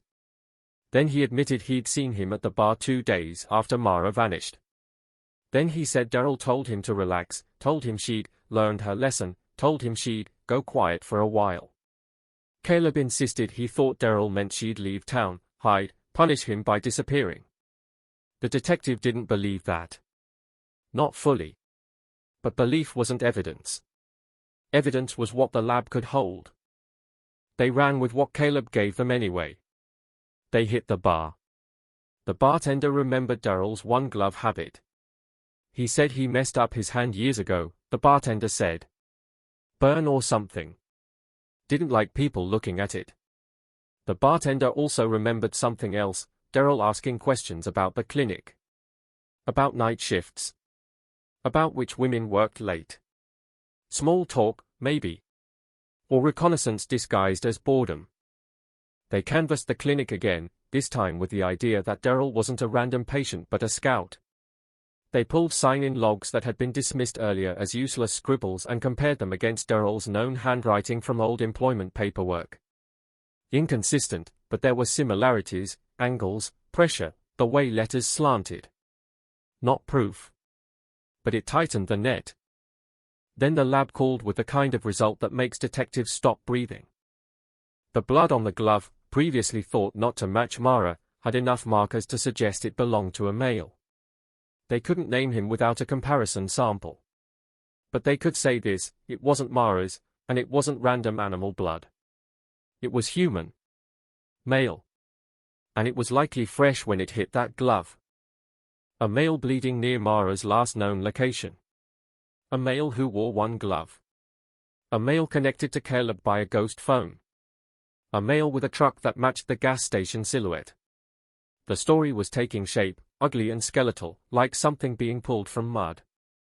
They tried to get Daryl's DNA. He refused voluntary sampling.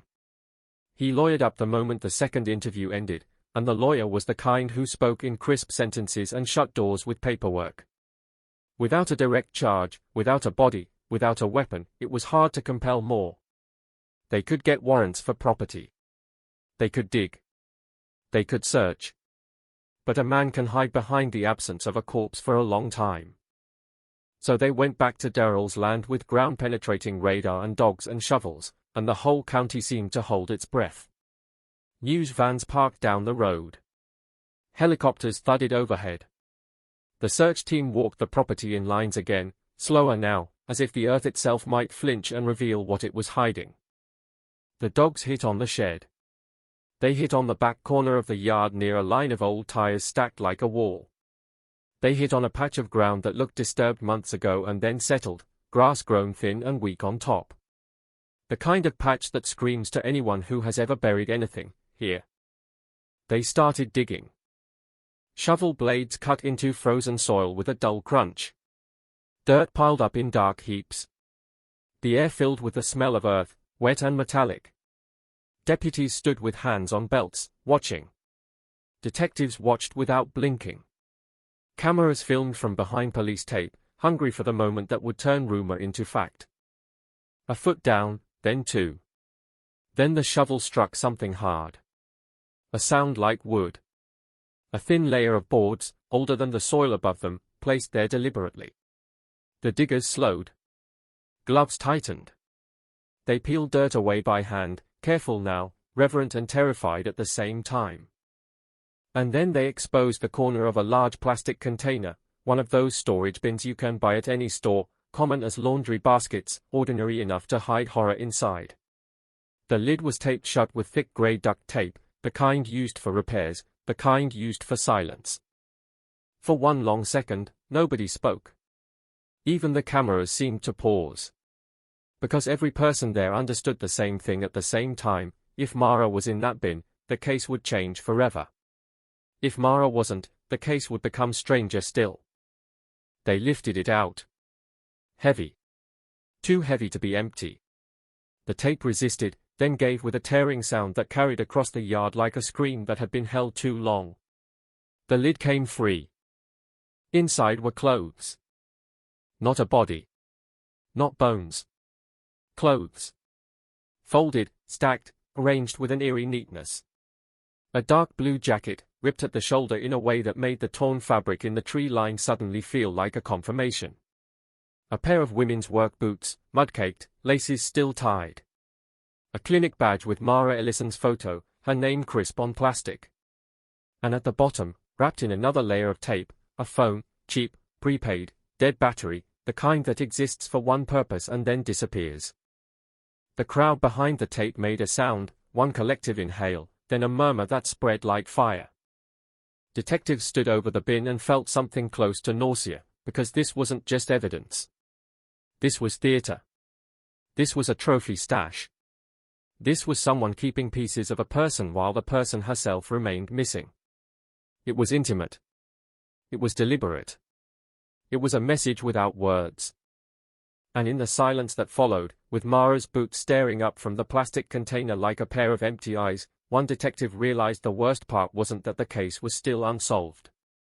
The worst part was that whoever had done this had been close enough, confident enough, to keep her things, right there, on his own land, while the entire county searched for her as if she were still out in the woods, still within reach, still alive. The plastic bin didn't contain a body, but it might as well have, because when Mara Ellison's boots came up into the winter light, laces still tied, mud still clinging, the shape of her feet still remembered by worn leather, the entire county felt the same sick realization land at once: someone had kept her. Not her in flesh, maybe, but her in pieces. Her identity badge. Her jacket. Her steps home from work. It was the kind of find that doesn't close a case, it opens a mouth. It proves a hand was there, steady and patient, doing something after the fact, after the panic, after the posters, after the candlelight vigils, doing something that required time and calm and a belief that no one would ever peel back the dirt far enough to see. They laid the items out under sterile lights, each one on its own paper, photographed from every angle until it was less clothing and more geometry. The jacket's torn shoulder matched the strip found in the farmer's tree line so cleanly it made the tear feel like a signature.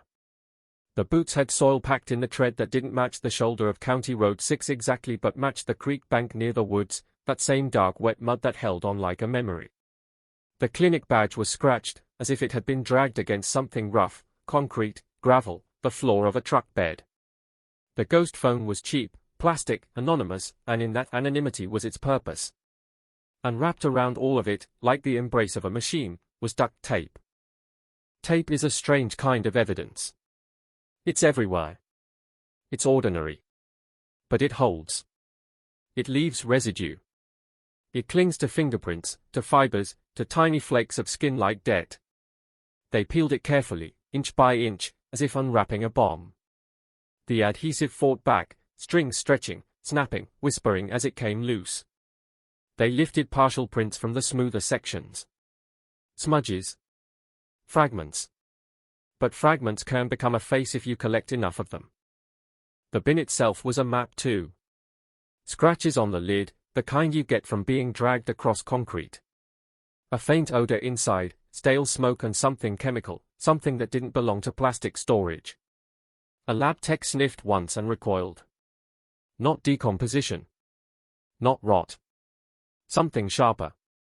Solvent, maybe. Something used to wipe. Something used to erase. That detail made the room colder. Because trophies aren't usually cleaned. Trophies are usually kept as they were. Dirt and all. Blood and all. They are kept to relive a moment, not to sanitize it. A careful wipe suggested something else: staging. Control. A person thinking ahead. They pulled Daryl Keene back in the instant the discovery hit official channels. This time they didn't need to play nice. This time they walked into the room carrying photographs of the bin, of Mara's boots, of the badge with her smiling face, and they set them down like weights.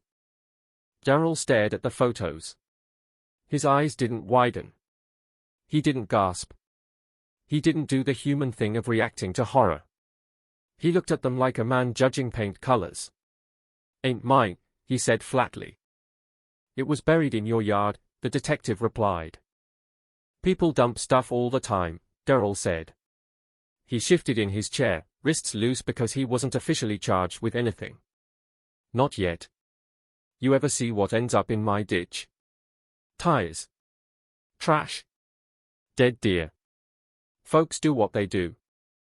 "Not in a taped bin," the detective said, keeping his voice low. Daryl's mouth curled. "Maybe they wanted you to find it," he said, and for a moment the sentence hovered like smoke. "Maybe they wanted you to find it. Not I didn't do it. Not I don't know how it got there. A sharper idea. A suggestion of a third hand. A whisper of a frame job." The detective leaned forward. "You know Mara Ellison," he said. "No," Daryl replied. "You know Caleb Rusk," the detective said. Daryl's eyes flicked. His a loud mouth. "How long have you known him?" the detective pressed. Daryl shrugged. "I don't." Then the detective slid one more item across the table, an evidence photo of the prepaid phone found in the bin. "This phone," he said, "pinged near County Road 6 the night Mara vanished. Caleb called it multiple times that week. You want to tell me again you don't know him?" Daryl's jaw worked. The board mask cracked into irritation. "He called me once," Daryl snapped. "He was whining about his girl. I told him to leave me alone." "And he did," the detective said, not as a question. Daryl leaned back, eyes narrowing. "You're fishing," he said. "You can't find your missing girl, so you dig in my yard. You ever think you're looking at the wrong man?" The detective stared at him, because that was the game now. Daryl wasn't just denying. He was pushing. He was trying to steer. And people who are innocent don't usually steer. They protest. They panic. They plead. Daryl behaved like a man who believed he understood the board better than the people across from him. But belief still wasn't enough for an arrest that would hold. Not without Mara. Not without a witness who could put Daryl's hands on her. So the detectives went to the phone, because phones don't lie the way people do. The prepaid device was dead, but data can survive death if you know where to look. They pulled the SIM. They pulled the call logs. They pulled whatever 2002 era memory the thing could still cough up. And the first list of numbers that appeared on the screen didn't feel like a clue. It felt like a spine. Short calls. Late calls. A pattern of contact with one primary number. Caleb's. There it was, over and over, like the phone existed for that connection alone. And beneath it, two other numbers, called rarely but consistently, like support beams. One belonged to a payphone location outside a truck stop near the state line. The other belonged to a storage facility office, an industrial strip of garages and roll-up doors where people kept boats, furniture, and secrets. Storage. The word made every investigator's stomach tighten. They drove to the storage facility that same day, the sky a washed-out gray that looked like old newspaper. The manager, a woman with tired eyes, said units were rented month to month. Cash was common. Names were sometimes fake. That was the point. She pulled the ledger anyway. They looked for Daryl Keene. Nothing. They looked for Caleb Rusk. Nothing. Then they looked for the payphone number, the truck stop, and the manager frowned, flipping through pages. "There," she said, tapping. "A unit rented under the name D. Kane. Paid in cash. First rented 2 weeks before Mara disappeared. Still active." The signature on the form wasn't elegant. It was hurried. But it had a familiar slant. They got a warrant fast. They couldn't afford to wait. Storage units are easy to empty. Easy to burn. Easy to flee from. The sheriff's office rolled up with deputies and a locksmith, and the metal door stared at them like a mouth you didn't want to open. The lock snapped. The door rattled upward with a grinding scream that echoed off the rows of silent units. Cold air rushed out, carrying the smell of dust and gasoline and old cardboard. Flashlights cut into the dim interior. Inside were tools. A metal cabinet. A folded tarp. A stack of trash bags.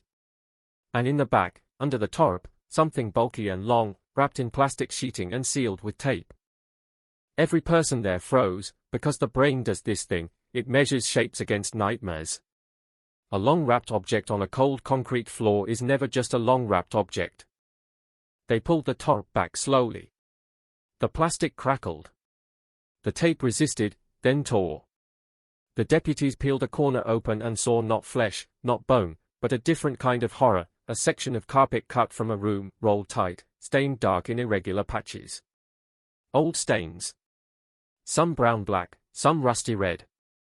A chemical smell clung to it, bleach, solvent, something used to scrub life out of fibers. They bagged it. They photographed it. They stared at it the way people stare at a wreck on the highway, unable to look away. Carpet meant an indoor space. A room. A basement. A garage. Somewhere Mara could have been taken without screams traveling. They checked the cabinet. Inside were straps. Not handcuffs, not cinematic chains, just practical nylon tie-downs like you use to secure cargo. Ordinary objects become monstrous when you find them in the wrong context. They found a box of disposable gloves. A half-empty roll of duct tape. A bottle of cleaning solution. A receipt from a hardware store, dated 2 days after Mara vanished. 2 days. Enough time to move things. Enough time to clean. Enough time to hide. The manager stood behind the tape line, face pale, whispering, "Oh my God," like she'd just realized how close evil can sit to normal life. She said she remembered the man who rented the unit. Tall. Capital quiet. Smelled like cigarettes. She said he paid cash and didn't look at her much. She said he had a dog hair-covered jacket. She said, almost as an afterthought, he wore one glove. Back at the station, the phone logs, the storage unit evidence, and Caleb's admission started to create a narrative that felt like it was assembling itself in the dark. Caleb complaining. Daryl listening. Daryl offering help. A ghost phone to coordinate. A route highlighted to avoid main roads. A staged car seen to buy time and confuse. And then trophies buried in a yard, as if daring the world to accuse him without being able to prove it. But the most dangerous part of a narrative is how badly people want it to be true. Detectives felt it. That hunger. The urge to lock it down, to declare the monster caught, to hand Mara's mother a simple villain. They had to fight their own desire, because desire can turn into tunnel vision, and tunnel vision is how killers walk free. So they asked the question Daryl had planted like a seed: what if someone wanted them to find it? What if the bin in the yard was placed, not kept? What if Daryl was guilty of something, but not everything? What if Caleb, desperate, angry, humiliated, had used Daryl as a tool, and then tried to shove the blame onto him when things went too far? That question didn't absolve Daryl. It just widened the room. It forced them to see a messier possibility: 2 men, overlapping motives, both capable of cruelty, both using each other like ladders in the dark. They pressed Caleb again, and Caleb came apart in stages. At first he stayed defiant, leaning into the old posture of a man used to throwing heat instead of truth. Then the detectives showed him photos of Mara's boots in the bin. They showed him the clinic badge. They showed him the storage unit carpet roll. And Caleb's face, hard, angry, stubborn, went slack with something like horror. Not empathy. Not grief. Fear. "She's dead," he whispered without being asked. The room went still. Detectives exchanged glances. "Why would you say that?" one asked gently. "Because gentle can be a blade." Caleb's throat tightened. I just know," he stammered. "You know," the detective repeated. "Or you were told." Caleb's eyes darted, panicked. He said. Caleb stopped, lips trembling. He said what? The detective asked, voice soft. Caleb swallowed. He said she wouldn't be a problem anymore, he muttered. He said he took her somewhere. He said he scared her and she fought. He got cut. Caleb's voice broke on that last part, because the glove's male blood suddenly had a story. A struggle. A scratch. A moment where Mara's hands might have clawed back. Where? The detective asked, heart thudding, pen poised. Caleb shook his head helplessly. I don't know. I swear. He wouldn't tell me. He just, Caleb's eyes squeezed shut. He told me to shut up and be grateful. Did you ever see her after that night? The detective asked. Caleb's face contorted. No, he whispered. Then, after a pause, he added something smaller, almost inaudible, I tried to. That sentence landed like a stone in water. I tried to. Try to what? Find her? Help her? Or finish what he'd started? They pulled it apart. Caleb admitted he drove County Road 6 2 days after Mara vanished, slow, headlights sweeping, as if searching for something dropped. He admitted he went to Daryl's place once, banging on the door, demanding to know where she was. He said Daryl laughed. He said Daryl told him to leave before he joined her. Caleb said he left. Caleb said he'd been terrified ever since. Fear doesn't make you innocent. Fear just means someone else has power over you. The carpet roll from the storage unit went to the lab. The stains were tested. Some were old oil, common in garages. Some were cleaning chemical residue. And some tested presumptive positive for human blood. Too degraded for a clean match without better technology, but enough to make the room spin. Blood embedded in carpet means blood that soaked and clung. It means a person bled there, heavily enough to stain. Mara's mother was told about the boots. She didn't scream. She didn't collapse. She went quiet in a way that frightened everyone more than hysteria would have. She asked to hold the clinic badge, and when they handed it to her in a sealed bag, she pressed her palm against the plastic like she was touching Mara through glass. Her lips moved in a silent prayer. Her daughter's smile stared up, frozen, unaware. And through all of it, Daryl Keene sat behind his lawyer and watched the storm gather without flinching, because until they found Mara, or until they found a witness who could say exactly what he did, he could keep telling the world the same thing with the same flat eyes. A taped bin in a yard proves possession of items. A storage unit proves planning. A ghost phone proves contact. None of it, alone, proves the moment she stopped breathing. The investigation needed a place. A location where the crime happened, where the story became physical. The carpet hinted at a room. The highlighted routes hinted at a destination. The creek hinted at a method of erasing scent. And the dog hair, the glove blood, the staged car scene, together they pointed toward a truth that felt like a shape moving under ice. So the detectives did what people do when they can't find someone alive. They started looking for where a person could be kept hidden long enough for the world to move on.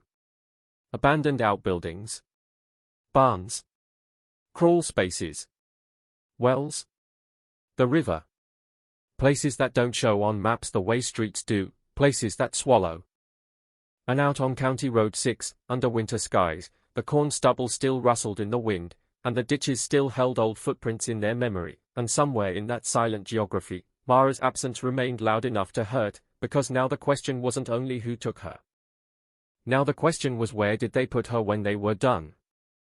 The search stopped being a search for Mara and became a search for the place that had swallowed her, because people can vanish in seconds, but they don't evaporate, not without help, not without a hand moving them from one world to another.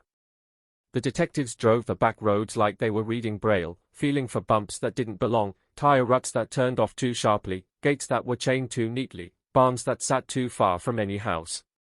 They stared at satellite maps printed on paper, circled empty squares of woodland and the thin veins of creeks that fed the river, and they kept coming back to the same nightmare logic: a predator doesn't need a dungeon if the land itself offers hiding places by the acre.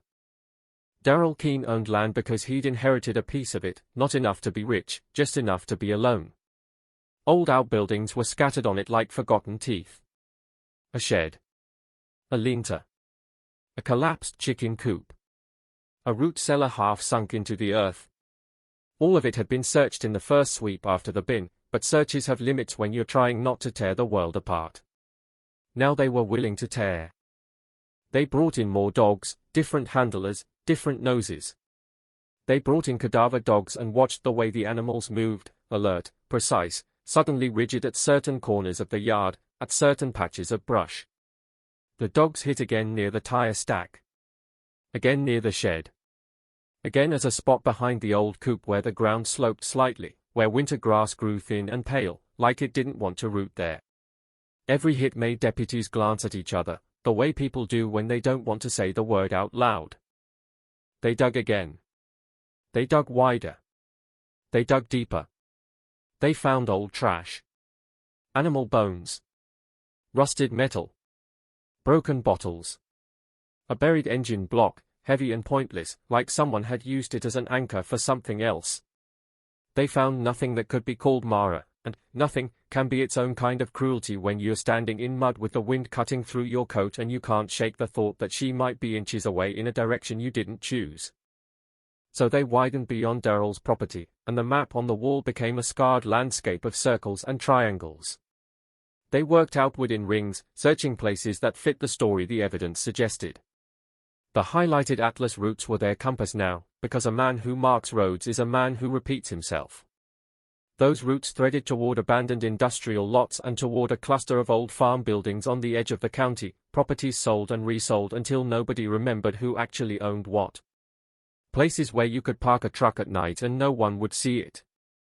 Places where sound dies. They learned Daryl had once worked seasonal demolition jobs. Not long-term. Not stable. But enough to know which buildings were empty and which ones were watched. Enough to have keys that weren't his.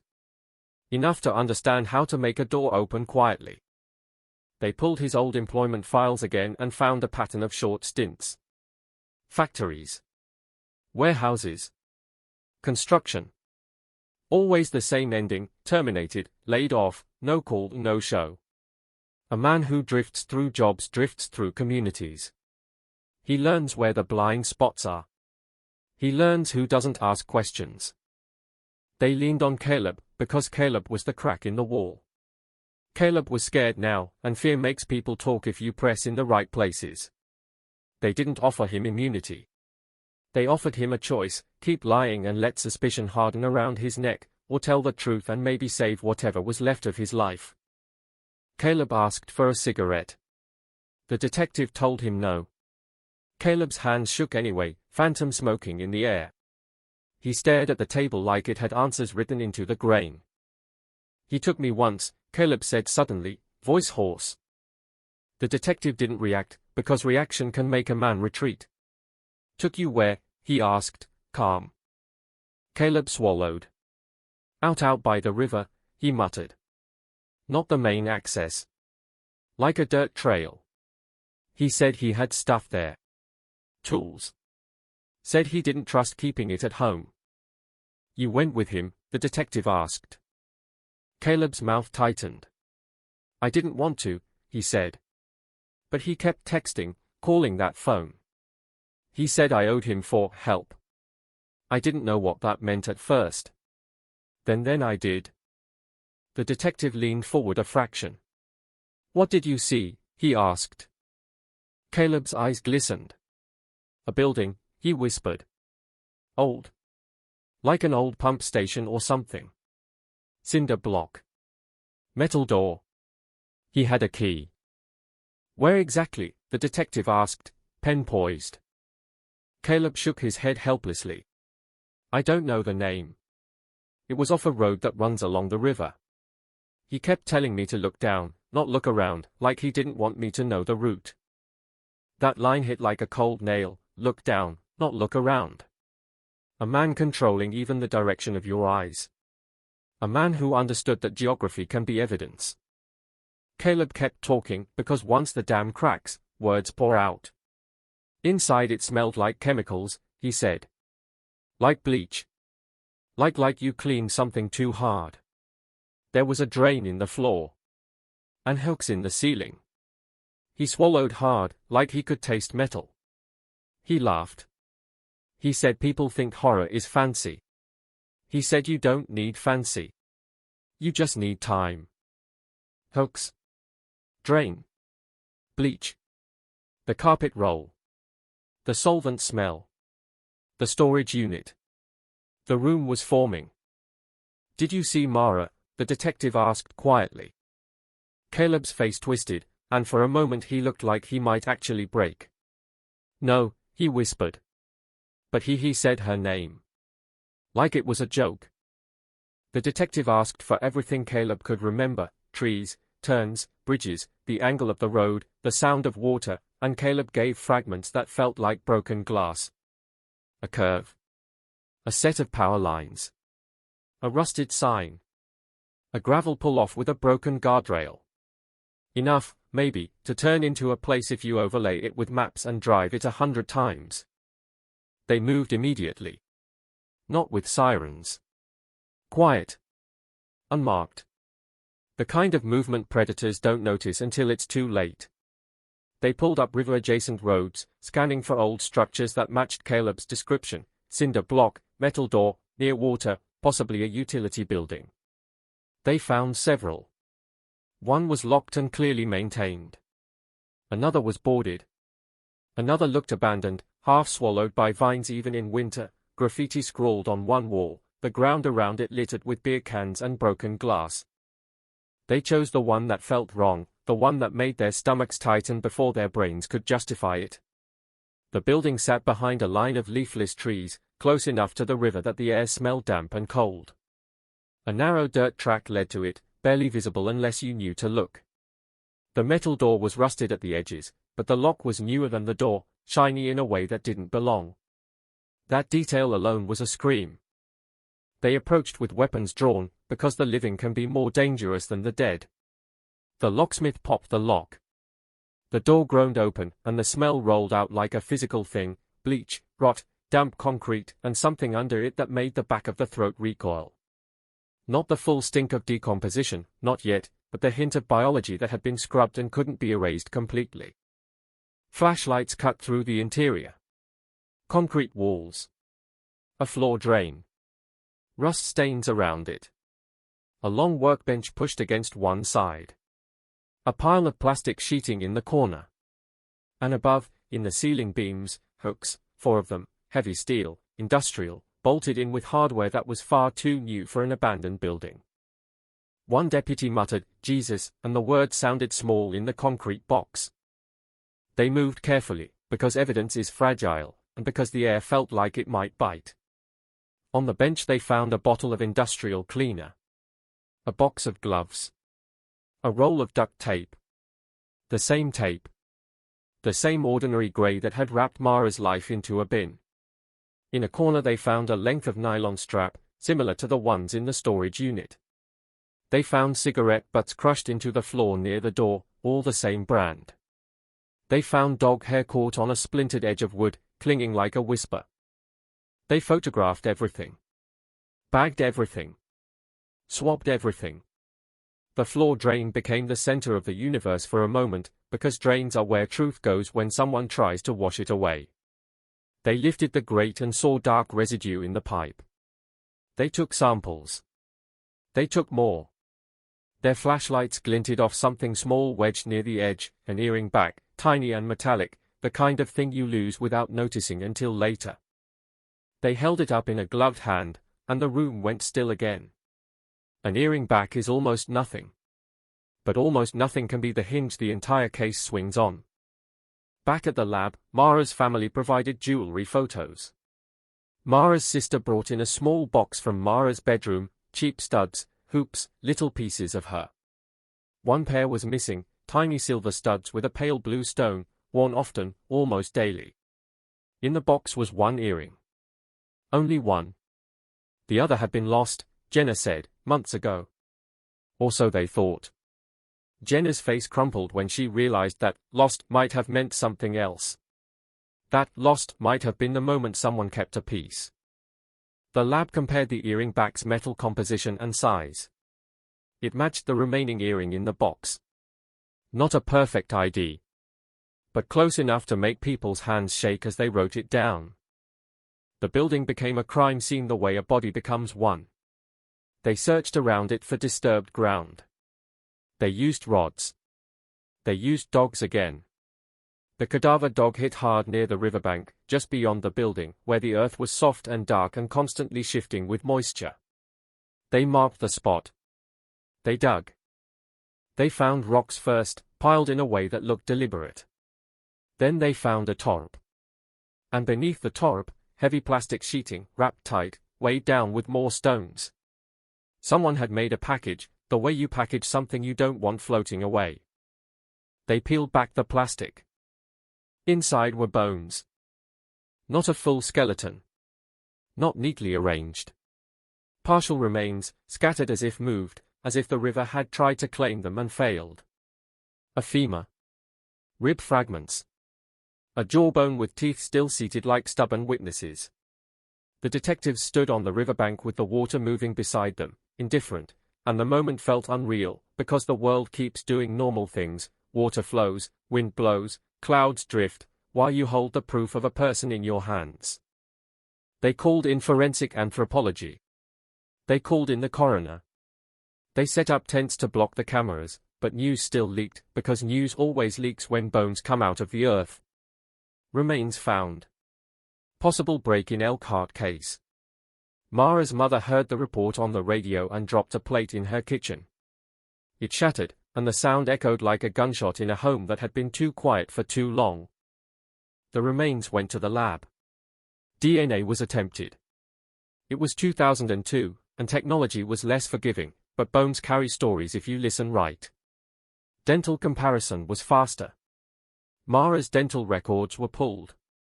A match came back preliminary, then stronger, then undeniable. It was Mara.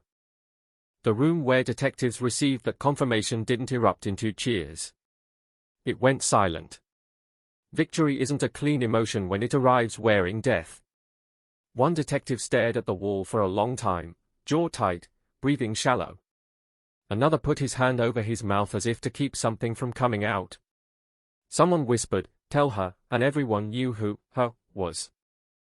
Mara's mother arrived at the station like she was walking through water. She looked smaller than before, like grief had physically reduced her. The sheriff told her gently, carefully, the way you tell someone a truth that will rewire their body. Mara's mother didn't scream. She didn't faint. She made a sound that wasn't a word, and it filled the room with a pain so raw it felt like it had edges. She pressed her hands to her face, then lowered them and said, very clearly, "Where is he?" Because now the case had a body. Now it had a crime scene. Now it had a room with hooks and a drain and bleach. Now the evidence wasn't just suspicious objects in bins and units, it was a dead woman near a building tied to a suspect by a witness's broken memory. They brought Daryl Keene in again, and this time they didn't ask him to talk. They told him he was being charged. Kidnapping. Murder. Abuse of a corpse. The list sounded endless because the damage had been endless. Daryl sat with his lawyer, face unreadable, and when the detective mentioned the river building, Daryl's eyes flicked for the briefest second, like a man hearing a familiar word in a foreign language. The detective watched that flick and felt something settle, heavy and final.